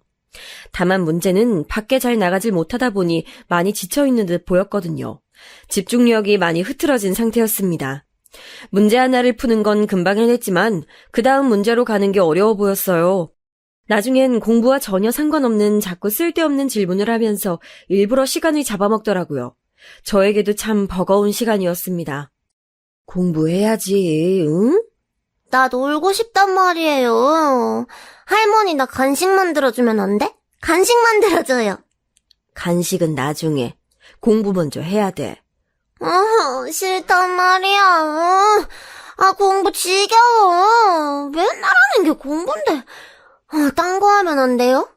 할머니 제발 한 번만. 달래는 것도 한계가 있지 손녀와 이런 입씨름을 지겨울 정도로 하고 있으니 저도 체력적으로 정신적으로도 지치더라고요. 이래서 교육이 어려운 거구나 하는 깨달음도 문득 들었고요. 집에만 오면 녹초가 되어 쓰러지는 절 보던 남편은 그렇게 힘들면 그만두라는 말을 하기도 하는데 전 그럴 수가 없어 고개를 저을 뿐이었습니다. 그러다 하루는 그런 일이 있었어요. 숙제 검사를 하는 날이었는데 갑자기 문제집이 없어졌다는 거예요. 집안에서 잃어버린 건 아니고 마트 다녀오는 길에 떨어뜨린 것 같다는 말도 안 되는 얘기를 하는데 황당하더라고요. 얘가 하기 싫은 건지 정말 잃어버린 건지 모르겠고 그 와중에 며느리가 뭐라고 할지 내심 걱정이 들던 제 모습이 처량해서 웃음이 나기도 했습니다. 일단은 괜찮다며 새로 사면 된다고 아이를 진정시키고 저녁 준비를 했어요. 음식 재료를 가지러 베란다 쪽에 갔더니 글쎄 환기구 뒤에 문제집을 꽂아뒀더라고요. 손녀에게 물어보니 대답을 못하더라고요. 그런데 이상하게도 숙제는 다 해둔 상태였어요. 왜 숨겼는지 솔직히 말해주면 엄마 아빠한테는 비밀로 하겠다고 약속하니까 그제야 한마디 하더라고요. 그냥 보여주기 싫었어요. 잘하든 못하든 어차피 엄마는 더 열심히 하라고만 하니까. 그 말을 들으니 나도 어른으로서 할머니로서 잘한 거 없다 싶더라고요. 며느리 말만 듣고 아이와 교감 없이 기계적인 검사만 해왔으니까요. 그 당일날 퇴근한 아들에게 이 사실을 말했고 아들은 알겠다며 고생이 많았겠다라고만 했어요. 그 뒤로는 아이의 자율성에 맡기고 크게 건드리지 않았어요. 그러자 아이도 오히려 마음 편히 공부하고 더 열심히 노력하는 것 같더라고요. 혼자서 잘하는 아이인데 내가 너무 몰라줬나 싶어 미안하기도 대견하기도 했어요. 그러다 일은 평화로울 것만 같던 어느 날 갑자기 터졌어요. 일찍 퇴근하여 집으로 돌아온 며느리가 어두운 표정으로 제게 잠깐 얘기를 하자고 하더라고요. 전 뭔 일이 있나 싶어서 걱정이 돼서 무슨 일이냐고 물었습니다. 며느리가 말하길, 어머님, 다은이가 새로 신청한 수업 성적이 나왔거든요? 근데 평소보다 한참 못 미치게 나왔어요. 어떻게 된 일일까요? 그래? 아유, 난 나름대로 한다고 했었는데 운이 안 좋았나 보다. 아, 이제 알겠어요. 어머님의 그런 안일한 태도가 다은이한테 악영향을 준 것 같네요. 지금 다은이 또래에 도태되면 중학교, 고등학교까지 고생이에요. 어머님도 그러셨잖아요. 애들 어릴 때 교육이 중요하다고. 전 너무 당황스럽고 황당했지만 이번만큼은 그냥 넘어가면 안 되겠다고 생각했어요. 민정이 너 말 참 그렇게 한다. 다은이도 열심히 했고 나도 몇 시간 더 늦게 가면서까지 하나라도 더 봐주려 노력했어. 근데 나한테 돌아오는 말이 고작 악영향을 준다 만다는 얘기니? 좀 실망스럽구나. 과정은 결국 결과를 보여주기 위해 존재하는 거예요. 나름대로 애쓰셨는지는 못 봤지만 결과는 이렇게 봤잖아요, 제가. 다은이한테는 과정도 중요해.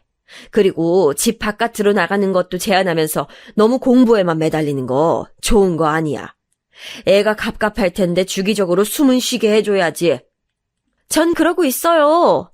죽이라는 게 사람마다 기준이 달라서 그렇지 최대한 합리적이고 이성적으로 말씀드리려 했는데 어머님께서 감정적으로 나오시니 섭섭하네요. 이렇게 된 마당에 전으로 상황이 돌아갈 순 없으니 변화가 필요할 것 같긴 해요. 무슨 변화? 용돈은 기존 50만 원에서 45만 원으로 줄일게요. 이해해 주실 거죠? 뭐라고? 어머니 하실 몫을 제대로 못 해내셨으니 줄여야죠. 그에 맞게 돈도. 왜요? 불만이세요? 순간 머릿속 피가 거꾸로 쏟을 듯 말문이 막히더군요. 아무 말 못하는 제 모습을 보더니 시간이 늦었으니 이만 어서 집으로 돌아가라고 말합디다. 어떻게 사람이 그럴 수 있나요? 제가 가정부도 아니고 선생도 아니고 저렇게 많은 일을 떠안기고선 자기 마음에 안 든다고 돈을 깎느니 마느니. 액수가 문제가 아니라 저를 마치 아랫사람 보듯이 깔보는 태도에 기가 막혔어요. 더 화가 나는 건 제가 그 자리에서 이렇게 말하지 못한 게 스스로도 천치처럼 느껴졌단 거예요. 나이를 허투루 먹었다는 생각에 마음이 아려서 그날은 아들 동네에 있는 놀이터에서 한참을 앉아있다 왔어요. 제가 연락이 안 되자 딸아이가 찾으러 왔더라고요. 무슨 일 있냐고 물었지만 대답을 할 수가 없었습니다. 그날은 딸아이 손을 잡고 집까지 걸어왔던 것 같아요. 그리고 다음 날 며느리에게 전화해서 이제 그만 가겠다고 일렀습니다. 가서 괜히 더 일을 만들고 싶지도 않았고 이 이상 며느리와 갈등을 빚고 싶지도 않았으니까요. 아무튼 그렇게 알아라. 난 무릎도 안 좋고 좀 쉬어야겠다. 하지만 며느리는 이미 자기가 출근했는데 어떻게 이제 와서 그러냐며 노발대발 하더군요. 목소리를 듣는 것만으로도 이미 머리가 깨질 것 같아서 전 그냥 전화를 끊어버렸습니다. 솔직히 어제 일을 생각하면 번호를 차단이라도 하고 싶었지만 그것만은 일단 꾹 참았습니다. 그리고서 아들에게도 전화하여 똑같이 말했습니다. 그만두겠다고. 그러니 가정부든 과외 선생이든 고용해서 다은이 부족함 없이 잘 키우라고. 그랬더니 아들이 하는 말도 가관이더군요. 엄마도 힘든 거 아는데 이렇게 갑자기 그만두면 어떡해. 지금 내 상황에서 어떻게 사람을 고용해서 써. 최소한 어느 정도 시간은 줘야지. 다은 엄마도 일 시작한 거 알잖아. 엄마만 편히 쉬겠다고 너무 이기적인 선택하는 거 아니야? 사람? 그럼 난 사람도 아니니? 난 네가 언제고 값싸게 갖다 쓸 수 있는 물건이라는 거야? 그런 말 아니잖아, 엄마. 나랑 애엄마랑 우리 다은이 생각해서 한 번만 봐줘. 아이, 그리고 솔직히 말해서 엄마 뭐 그렇게 힘들지도 않잖아. 애 몇 시간 봐주는 게 뭐가 힘들다고. 우리 다은이가 엄마 힘들게 해? 그런 것도 아닌데 왜 못해주겠다는 건데. 그만해라. 너랑 며느리는 내 생각 요만큼도 안 하는데 내가 왜 너희 생각을 해야 하니? 기가 차다. 진짜 이기적인 게 누군데? 이만 나중에 통화하자. 여태껏 나를 이해하고 위해준다 생각했던 아들도 결국 자기 가족만 생각하는 이기적인 아비이고 남편이더라고요. 아무리 그래도 내 아들인데 싶다가도 마음 약해지고 싶지 않아서 그 이후로 따로 연락하지 않았습니다. 그게 더 마음이 편하기도 했고요. 그런데 아들 내외도 연락이 없더라고요. 내가 선택한 일이지만 참 마음이 씁쓸하고 아팠어요. 하지만 이 또한 그러려니 했습니다. 당장은 내 마음부터 생각하고 존중하자 하면서요. 그 후로 제 상태가 걱정됐는지 둘째 딸아이가 집으로 자주 찾아오곤 했어요. 엄마, 요즘 너무 울적해 보여. 엄마답지 않게. 이거 좀 먹어봐. 내가 용한 한의원에서 지어왔어. 고맙다. 엄마, 근데 무슨 일 있는 거야? 있으면 말이라도 해봐. 내가 걱정되잖아. 둘째는 제 갱년기 증후군이 너무 심해 보인다며 한약이나 각종 약들을 보내더라고요. 그래도 나를 찾아와주는 이가 있다는 사실, 그 사람이 내가 사랑하는 가족이란 게 참 위안이 되었더군요. 둘째는 정 많고 따스해서 집 가까이에 살며 남편과 저랑 많은 시간을 함께 보내던 아이였어요. 제 일도 한참 힘들 나이인데 그에겐 언제나 늘 부모가 우선이었죠. 엄마 혼자 여행 갈 거면 꼭 자기도 끼워달라고 애교를 피우던 아이. 그런 애가 혹여 심하게 걱정할까봐 아들 집에서 겪었던 얘긴 하지 않았습니다. 괜히 또 남매 간의 사이 안 좋아질 일도 만들기 싫었고요. 아마 이걸 들으면 둘째 또한 길길이 날뛸 게 뻔했습니다. 그런데 어느 날 딸아이가 저에게 이상한 말을 하더라고요. 그리고 그 말은 불씨가 되어 아주 큰 사건을 일으키고 말았습니다. 모든 걸 뒤집을 사건이었죠. 딸은 아들 내외랑도 스스럼 없이 가깝게 지내는 사이였거든요. 그도 그럴 게 며느리와 딸아이는 또래에다 방송작가로 일하고 있는 딸이 같은 직종에 있는 사람이라 반갑다면서 며느리가 많이 챙겼어요. 우스갯소리로 자기도 같이 일할 수 없겠냐면서요. 그래서 결혼 직전에 셋이 자주 만났었다고 하더라고요. 후에 며느리의 깐깐한 성격이 자신과 맞지 않다며 딸은 거리를 두는 것 같았지만요. 근데 알고 보니 딸이 그 며느리와 함께 동업한다던 동료와 가까운 친구 사이더라고요. 이번에 SNS를 살펴보다가 동료와 며느리가 함께 찍은 사진을 보고 딸이 놀라서 연락을 했대요. 자기 새언니랑 같이 일하는 거냐고 물으니 그렇다대요. 무슨 일을 하냐고 아무 생각 없이 물어봤더니 그 동료가 말하길 블로그 알바와 댓글을 다는 작업이라고 하더군요. 정말로 제 생각과는 전혀 다른 일이었어요. 분명 작가 일을 한다고 들어서 전 작품을 쓰는 건 줄 알았거든요. 글은 글이지만 설마 인터넷에 돌아다니는 그런 글일 줄이야.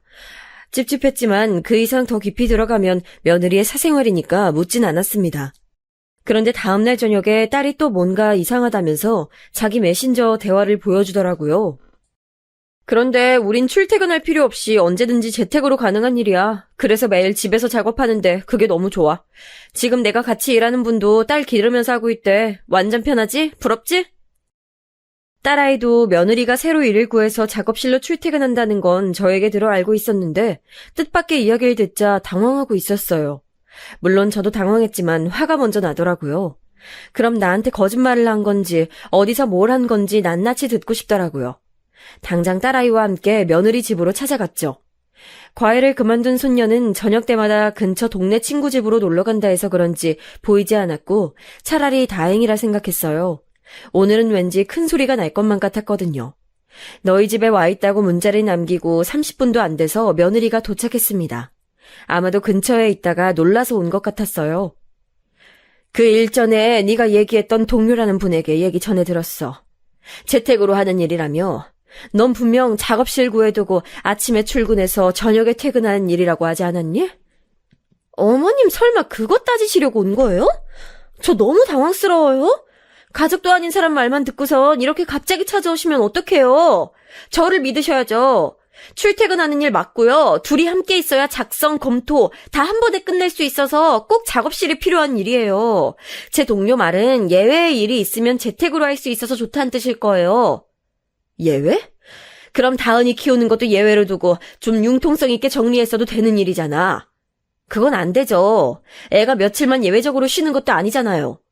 근데요, 어머님이 여태 다은이 봐주신 건 감사한데 제가 성적 가지고 몇 마디 했다고 이런 식으로 악감정 갖고 보복하는 건 좀 유치한 것 같네요. 뒤를 캐대는 것 같아서 조금은 불쾌하기도 하고요. 뭐라고? 아니다, 그래. 내가 미안하다. 전 제가 잘못 들었나라는 생각으로 오히려 오해여서 잘 됐다고 여기며 돌아가려고 했어요. 그런데 며느리와 저의 대화 내용으로 이제야 그동안의 어렴풋이 일을 알게 된 딸아이는 화가 단단히 났나 보더라고요. 기가 막히다면서 펄쩍펄쩍 뛰더니 언니, 왜 말을 그렇게 해요? 오해면 그냥 오해라고 하면 되지 왜 치졸한 사람 취급까지 해? 그것도 언니가 말한 것처럼 가족인 사이에. 아가씨, 그게 아니라 그렇게까지 말하는 거 보니 왠지 더 확인하고 싶어지네. 내가 그럼 친구한테 지금 전화해서 물어볼게요. 우리 같이 얘기해요. 그 직장이 어떻게 돌아가는 건지. 평소엔 그러지 않는 애가 저렇게 화를 내니 전 놀라서 말릴 겨를도 없었어요. 딸아이는 바로 휴대폰을 꺼내 전화를 걸었죠. 그런데 그때부터 이상하게 며느리가 안절부절 못하고 그만해요 라는 말만 반복하는 거예요. 뭔가 있겠다 싶은 촉이 들었어요. 여보세요? 나야. 네가 그때 말한 일 있잖아. 우리 새언니랑 한다는 작업. 그거 작업실까지 갖춘 일 맞아? 매일 아침 출근하면서. 그때였습니다. 며느리가 갑자기 딸아이의 휴대폰을 뺏어서 던져버리더라고요. 전화는 허무하게 꺼졌고 놀란 딸아이는 뭐하는 짓이냐며 소리를 버럭 질렀어요. 넌 아무것도 모르면서 갑자기 나타나 왜 참견인데? 참견이라니. 우리 엄마 일이고 조카 일이고 오빠 일이야. 네가 어디까지 거짓말을 했냐는 게 나한텐 그만큼 중요하다고. 그러자 며느리는 씩씩거리더니 그만하라며 이내 울음을 터뜨립디다. 딸아이는 집요하게 폰을 주어서 다시 전화를 해보겠다고 했어요. 아예 그쪽에다가도 거짓말한 사실을 알려서 망신을 줘야 한다고. 며느리는 그제야 실토하더라고요. 사실 출근하는 건 거짓말이었다고. 육아가 너무 지겹고 집이 너무 답답해서 밖으로 나가는 일을 하고 싶었다는 겁니다. 그런데 이제 와서 막상 취직하려니 별다른 재능 없는 자신을 받아줄 데도 없고 다닐 것도 막막해서 찾아낸 일이 그 블로그 아르바이트였대요. 한때는 작가를 꿈꿨기에 그 일이 가장 만만했다네요. 그런데 집에서 작업하면 여전히 아이랑 가사 둘 다 떠맡아야 할 것 같아서 거짓말을 했던 거예요. 그럼 그동안 하루 종일 어디에 있다가 온 거니? 작업실도 없고 친구도 가족도 없이 너 혼자 어디 가 있던 거냐고. 카페에 있다가 작업이 끝나면 그냥 말 그대로 휴식을 가졌어요. PC방도 가고 혼자 밥 먹고 친구도 만나고 울적하면 기차도 타고 그렇게 여기저기 돌아다니면서. 그게 나빠요? 전 떳떳해요. 거짓말한 건 잘못이지만 다 그럴 만한 이유가 있었다고요. 다은이가 초등학교 들어갈 때까지 저 하루도 제대로 쉬어본 적 없어요. 어머님도 여자니까 알 거 아니에요. 그렇다고 거짓말까지 하면서 날 끌어들여? 차라리 사실대로 말했으면 나도 이해했을 거야. 온 맘을 다해 도왔을 거라고. 그렇게 우리 모두를 속일 정도로 노는 게 좋았니? 민정이 넌 양심이라는 게 없어? 모두라뇨? 남편은 알고 있었어요. 좋은 생각이라고도 해줬고요. 어머님, 남편을 너무 착한 아이 취급하는 거 아니에요? 우린 모든 걸 공유하고 있다고요. 마지막 말을 듣고 전 자리에 털썩 주저앉았습니다. 그렇게 순하고 정직하던 아이였는데 날 이렇게 배신하고 상처를 줄 줄이야. 거기다 며느리는 거기서 그치지 않고 힘든 자기 마음을 이해 못해준다면서 외려 절 몰아붙이더라고요. 마치 그 상황의 피해자는 자기라는 듯이 말입니다. 그것도 버럭버럭 자기가 애 키우며 받는 스트레스를 모두 저에게 풀려는 듯이요. 이게 도대체 무슨 경우인지 들으면서도 내내 벙쪘습니다. 거기에 덩달아 화가 난 딸아이도 똑같이 쏘아붙이다가 이내 지쳤는지 엄마 그냥 가자. 말할 가치도 없어. 하며 딸아이는 그냥 가자면서 저를 이끌고 밖으로 나왔습니다. 그리곤 딸의 차 안에서 한참을 울었어요. 그때 마음은 그냥 저만 포기하면 될 일처럼 느껴졌습니다. 저만 아들과 며느리를 포기하면 알아서들 잘 살 테고 저도 더 이상 마음 아파할 일 없을 테니까 괜히 이들의 생활에 발 한 번 내밀었다 마음의 상처만 와락 입은 것 같았어요. 도대체 내가 왜 손녀 봐주는 일을 시작했는지 사슴처럼 이쁜 손녀의 눈망울이 떠오르면서도 후회가 밀려오기 시작했죠. 그래도 아들에게 전화해서 마지막으로 확인해보고 싶다고 며느리가 한 말이 진짜냐고 물었어요. 아들은 한참을 아무 말 없다가 힘겹게 말을 잇더라고요. 죄송해요, 엄마. 그치만 엄마와 아내 사이에서 갈등이 없게 만드는 게 내 일이라 생각했고 아내가 말한 계획이 모두가 평화로운 방법이라 생각했어. 엄마가 그렇게까지 힘들어할 줄 몰랐고 와이프가 그렇게까지 많은 일을 떠넘길 줄 몰랐다고. 그럼 그렇게까지 할 줄은 몰랐을 때, 그 모든 일을 알았을 땐 엄마에게 사실대로 말할 수 있었잖아. 어떻게 너까지 나를 속여? 죄송해요. 지금은 이 말밖에 못하겠다. 일단 진정하시면 나중에 찾아뵙고 사과드릴게요. 이해해주세요. 그럴 필요 없어. 이제 너희는 내 인생에 없는 셈 치면 되니까. 집에 돌아가서 남편에게 이 일을 말했고 남편은 길길이 날뛰었어요. 어떻게 자식놈이 돼서 그럴 수가 있냐며 아들을 죽이러 가겠다는 걸 간신히 말렸어요. 정말로 내뱉은 걸 실천할 사람이기도 해서요. 그 순간 전 이제 정말로 쉬고 싶다는 생각이 간절했고 가지고 있는 모든 게 짐처럼 느껴졌어요. 제가 가진 책임감, 임무, 정 등을 내려놓고 싶었죠. 그래서 조금 가지고 있던 땅을 처분하고 사둔 채 묻어놓고 있던 재테크를 전부 정리했어요. 그랬더니 서울 근교에 가게 하나 차릴 돈은 되더라고요. 그래서 돈을 넣어둔 통장을 그대로 딸아이에게 줬습니다. 그동안 저 대신 많은 일을 실어내느라 고생했기도 했고 방송작가 일이 힘들어서 괴로워하는 모습을 여태 가까이서 보았기에 숨쉴 구멍이 될 일을 만들어주고 싶었어요. 남편에게는 이 돈 전부 내 거고 내 맘대로 할 테니 신경 끄라고 미리 단단히 일러뒀는데 딸아이에게 주는 건 본인도 좋은지 아무 말도 안 하더라고요. 딸아이가 오히려 한동안 계속 거절했어요. 엄마가 애써서 모은 돈 자기가 쓸 수 없다고. 그렇지만 제가 내내 설득하여 결국 받았고 카페를 하나 차리기로 했더라고요. 엄마, 고마워 정말로. 나 잘 운영해볼게. 엄마 덕에 내 팔자가 다 폈네. 이제 거기서 자유롭게 작업도 하면 되겠다며 웃는 딸아이를 보니까 마음이 놓였고 한동안 잊고 있던 안정을 되찾은 기분이었습니다. 근데 딸아이가 가게를 차렸다는 걸 어떻게 알았는지 연락 끊고 살던 며느리에게 다시 연락이 오기 시작했습니다. 어쩌면 예상을 했어야 할 일인지도 모르겠어요. 며느린 이젠 일도 안 하는지 정말 틈틈이 계속 문자를 보내오더군요. 어머님, 연락 좀 받아주세요. 저도 충분히 반성했고 따로 꼭 사과드리고 싶어요. 어머님, 예전에 여행 가고 싶으시다고 하셨었죠? 이번에 다은이 아빠랑 저랑 다은이랑 같이 여행 다녀오시는 거 어때요? 강원도도 좋고 아예 제주도 다녀와도 좋고요. 마음 편히 다녀오시게 저희가 다 준비할게요. 답 좀 주세요.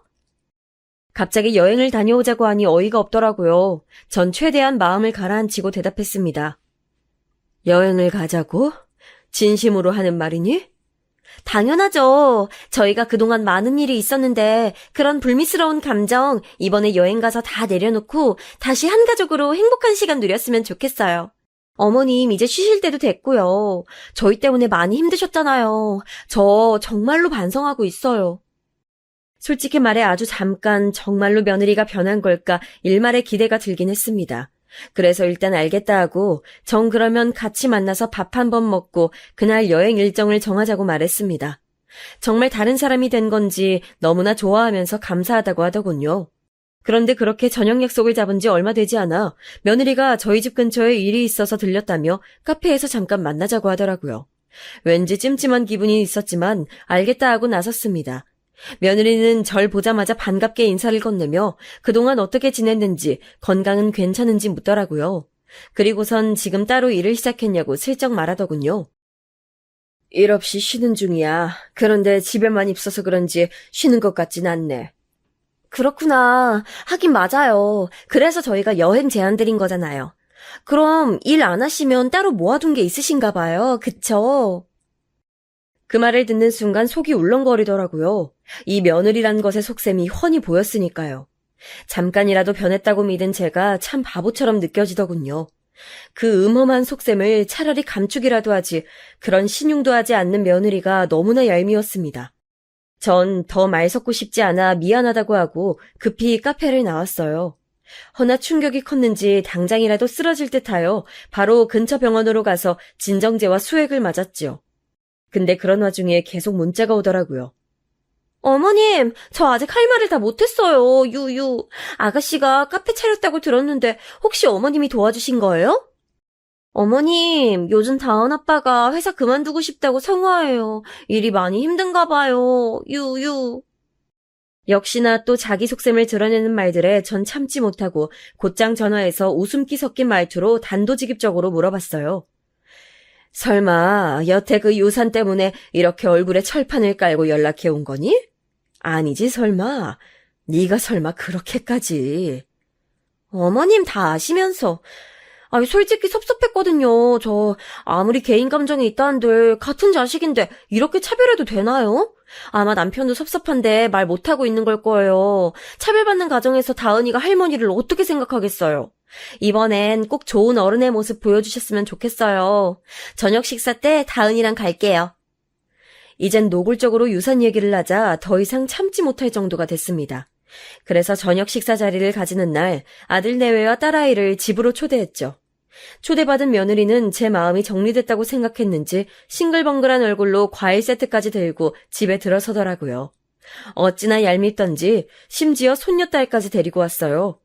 아들은 본인도 염치가 없는 걸 아는지 고개를 숙이고 있었지만요. 그 모습이 더 꼴보기 싫었고요. 손녀딸이 저를 부르며 달려와 안기자 며느리는 할머니 보고 싶었지? 이제 앞으로 더 찾아뵙자 라고 하더라고요. 이를 무시한 채 전 남편과 나란히 앉았고 가족이 다 모인 후에도 아무 말 하지 않았어요. 그러다 정막을 깨고 며느리가 먼저 말을 꺼냈습니다. 자기들도 염치는 있다고 너무 큰 거 안 바란다며 딸아이에게 해준 것처럼 다은이에게도 카페 하나만큼의 유산을 남겨주시는 건 어떻겠냐고 묻더라고요. 어머님께서 그 정도만 해주시면 저희로선 그럭저럭 만족하고 살 수 있을 것 같아요. 아이, 물론 더 주실 수 있다면야 감사한 마음으로 받을 거고요. 그자 여보? 그러니까 너희 유산 받겠다고 여기 온 거니? 네, 어머님. 한치의 망설임도 부끄러움도 없이 말하는 며느리. 세상에 순간 기가 찼지만 간신히 화를 억누르고 있었는데 그러자 듣고 있던 남편이 그게 무슨 염치냐며 지금 당장 호적에서 파고 싶은 걸 참고 있으니 입 다물라고 소리쳤습니다. 아마 남편 입장에서도 며느리의 행동을 많이 참아왔던 거였겠지요. 아들은 남편을 향해 한숨을 푹 쉬었고 전 주먹이 꼭 쥐어졌습니다. 그러다 손녀딸의 겁먹은 표정이 눈에 들어왔고 전 딸아이에게 손녀를 데리고 방 안으로 들어가 있으라 했어요. 해야 할 말을 할 차례였죠. 그리고 녹음기를 켜두고서 며느리의 눈을 똑바로 바라본 채 얘기했습니다. 지금부터 잘 들어라. 녹음도 되고 있으니까 효력도 있는 말이야. 네, 어머님 말씀하세요. 들을 준비 됐어요. 며느리는 그때까지 상황 파악을 못하고 있었지만 전 아랑곳 않고 하고 싶은 말들을 다 토해냈습니다. 그들 입장에선 기겁할 만한 말이지만 제 입장에선 너무도 하고 싶었던 말들이었지요. 아들 내외에겐 단 한 푼도 주지 않을 것이며 남편과 내가 이 세상을 떠나면 그건 전부 딸아이의 몫으로 돌아갈 거라고. 여기에 사실 제가 몰래 아들 내외에게 해주기로 했던 사업 자금까지 없던 걸로 하자고 말했어요. 제가 그동안 가게에서 10년 동안 일하며 모은 돈이었거든요. 남편 몰래 아들의 사업을 도와주기로 했었는데 이젠 안 되겠다고 못 박아두었습니다. 딸아이 몫도 반절이 있었지만 아예 전부를 딸아이에게 주기로 하고요. 그리고선 아들을 다시 바라보며 혹여나 이혼이라도 한다면 그땐 다시 생각해보겠다고 했습니다. 둘 다 평생 보고 싶지 않지만 그래도 한 사람이나마 사람다운 모습을 보여주면 조금이나마 희망을 볼 것 같다고 덧붙이면서요. 그러자 역시나 며느리는 자기를 망신 주려고 부른 거냐며 저에게 노망이 났다느니 치매가 왔다느니 드디어 본색을 드러내고 막말을 퍼붓더군요. 미치셨어요, 어머니? 뭐라고요? 노망 나셨어요? 아, 처음부터 이러려고 저희 부르신 거예요? 정말 대단하시네요, 대단해. 아니, 제가 어머니께 뭔 잘못을 했다고 이렇게까지 하세요? 그동안 며느리로서 어머님 대접해드린 게 다 후회가 되네요. 돈까지 줘가며 대접해드렸더니 이제 와서 뭘 어떻게 하겠다고요? 제가 잘못 들은 거죠, 어머니? 설마 용돈을 말한 건가 싶었는데 맞더군요. 참 어이가 없고 기가 차 말이 나오지 않았습니다. 한편으로는 손녀가 이걸 들을까봐 겁이 나기도 했어요. 어머님, 제가 용돈 드린 건 그건 생각 안 나세요? 다 받아먹으시고서? 없는 살림에 그렇게라도 대접해드렸더니 이런 식으로 사람 뒤통수 때리세요? 아주 대단하시네요, 아주. 차별도 정도껏이지. 진짜 이노인네가 치매인가? 아마 그 말이 남편의 심기를 또 한 번 자극한 것 같습니다. 남편이 잡고 있던 이성의 끈이 맥없이 풀렸고 전 벌떡 일어나 며느리의 뺨을 때리려 하던 남편을 막아섰죠. 혹여나 전치 몇 줄을 들먹이며 합의를 요구하는 일은 없어야 하니까 저라도 이성을 차려야 했습니다. 아들은 죄송하다며 눈물을 흘리고 무릎을 꿇었어요. 그러자 남편이 아들을 때리기 시작했고 이번엔 말리지 않았습니다. 어서 나가라고 소리치자 아들이 며느리를 끌고 나갔어요. 안 나가려고 아득바득 버티던 며느리의 모습을 다시금 떠올리니 어이가 없어서 웃음이 나다가도 착잡해지네요.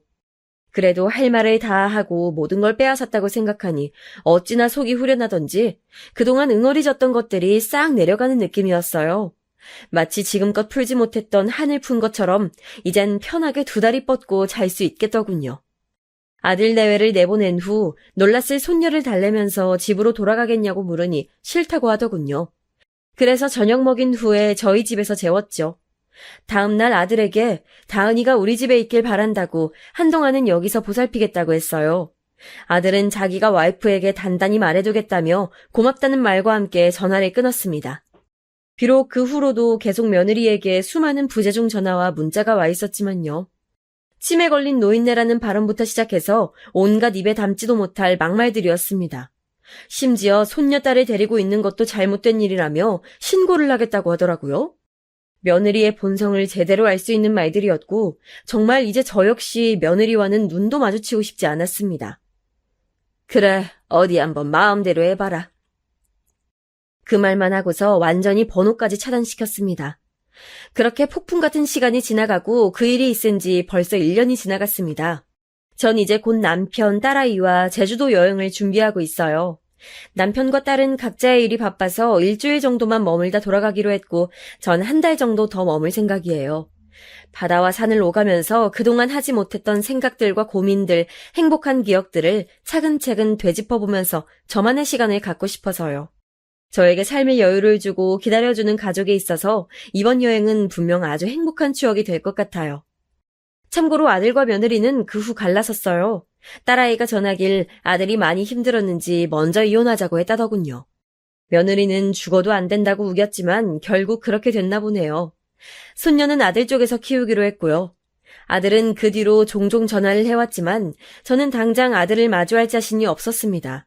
그래서 아직까지 연락을 피하고 있어요. 당장은 아니더라도 제가 정말 내킬 때 마음이 닿을 때가 온다면 그때 아들을 만나보려고요. 아무래도 마음의 준비가 됐을 때 만나는 게 서로에게 더 좋을 듯해서요. 하지만 상처가 깊었던 그때의 기억 때문에 얼마가 걸릴진 모르겠네요. 마지막으로 여러분도 어느 때건 얼만큼 나이를 먹었던 간에 쉼이 필요하다면 무작정 여행을 가세요. 진정한 어른이 되는 건 어렵지만 우리는 각자의 고민과 사연으로 어른의 책임감만큼 너무나 빠르게 나이 들어가고 있잖아요. 당장의 휴식을 미뤄둔다면 잡념은 쌓이고 몸은 더 무거워져 갑니다. 그러니 충분히 휴식하고 자기만의 시간을 가지세요. 몸이든 정신이든 나이를 막론하고 스스로 보살피는 것이 참 중요한 것 같습니다. 저 또한 이번 여행에서 충분히 휴식하며 많은 상념들을 버리고 올 수 있었으면 좋겠네요. 그러길 바라주세요. 넋두리 같은 글이었지만 마지막까지 긴 글 들어주셔서 감사하고 들어주신 분들 모두 하루하루 행복함과 평안이 넘치는 그런 하루 되시길 바랍니다.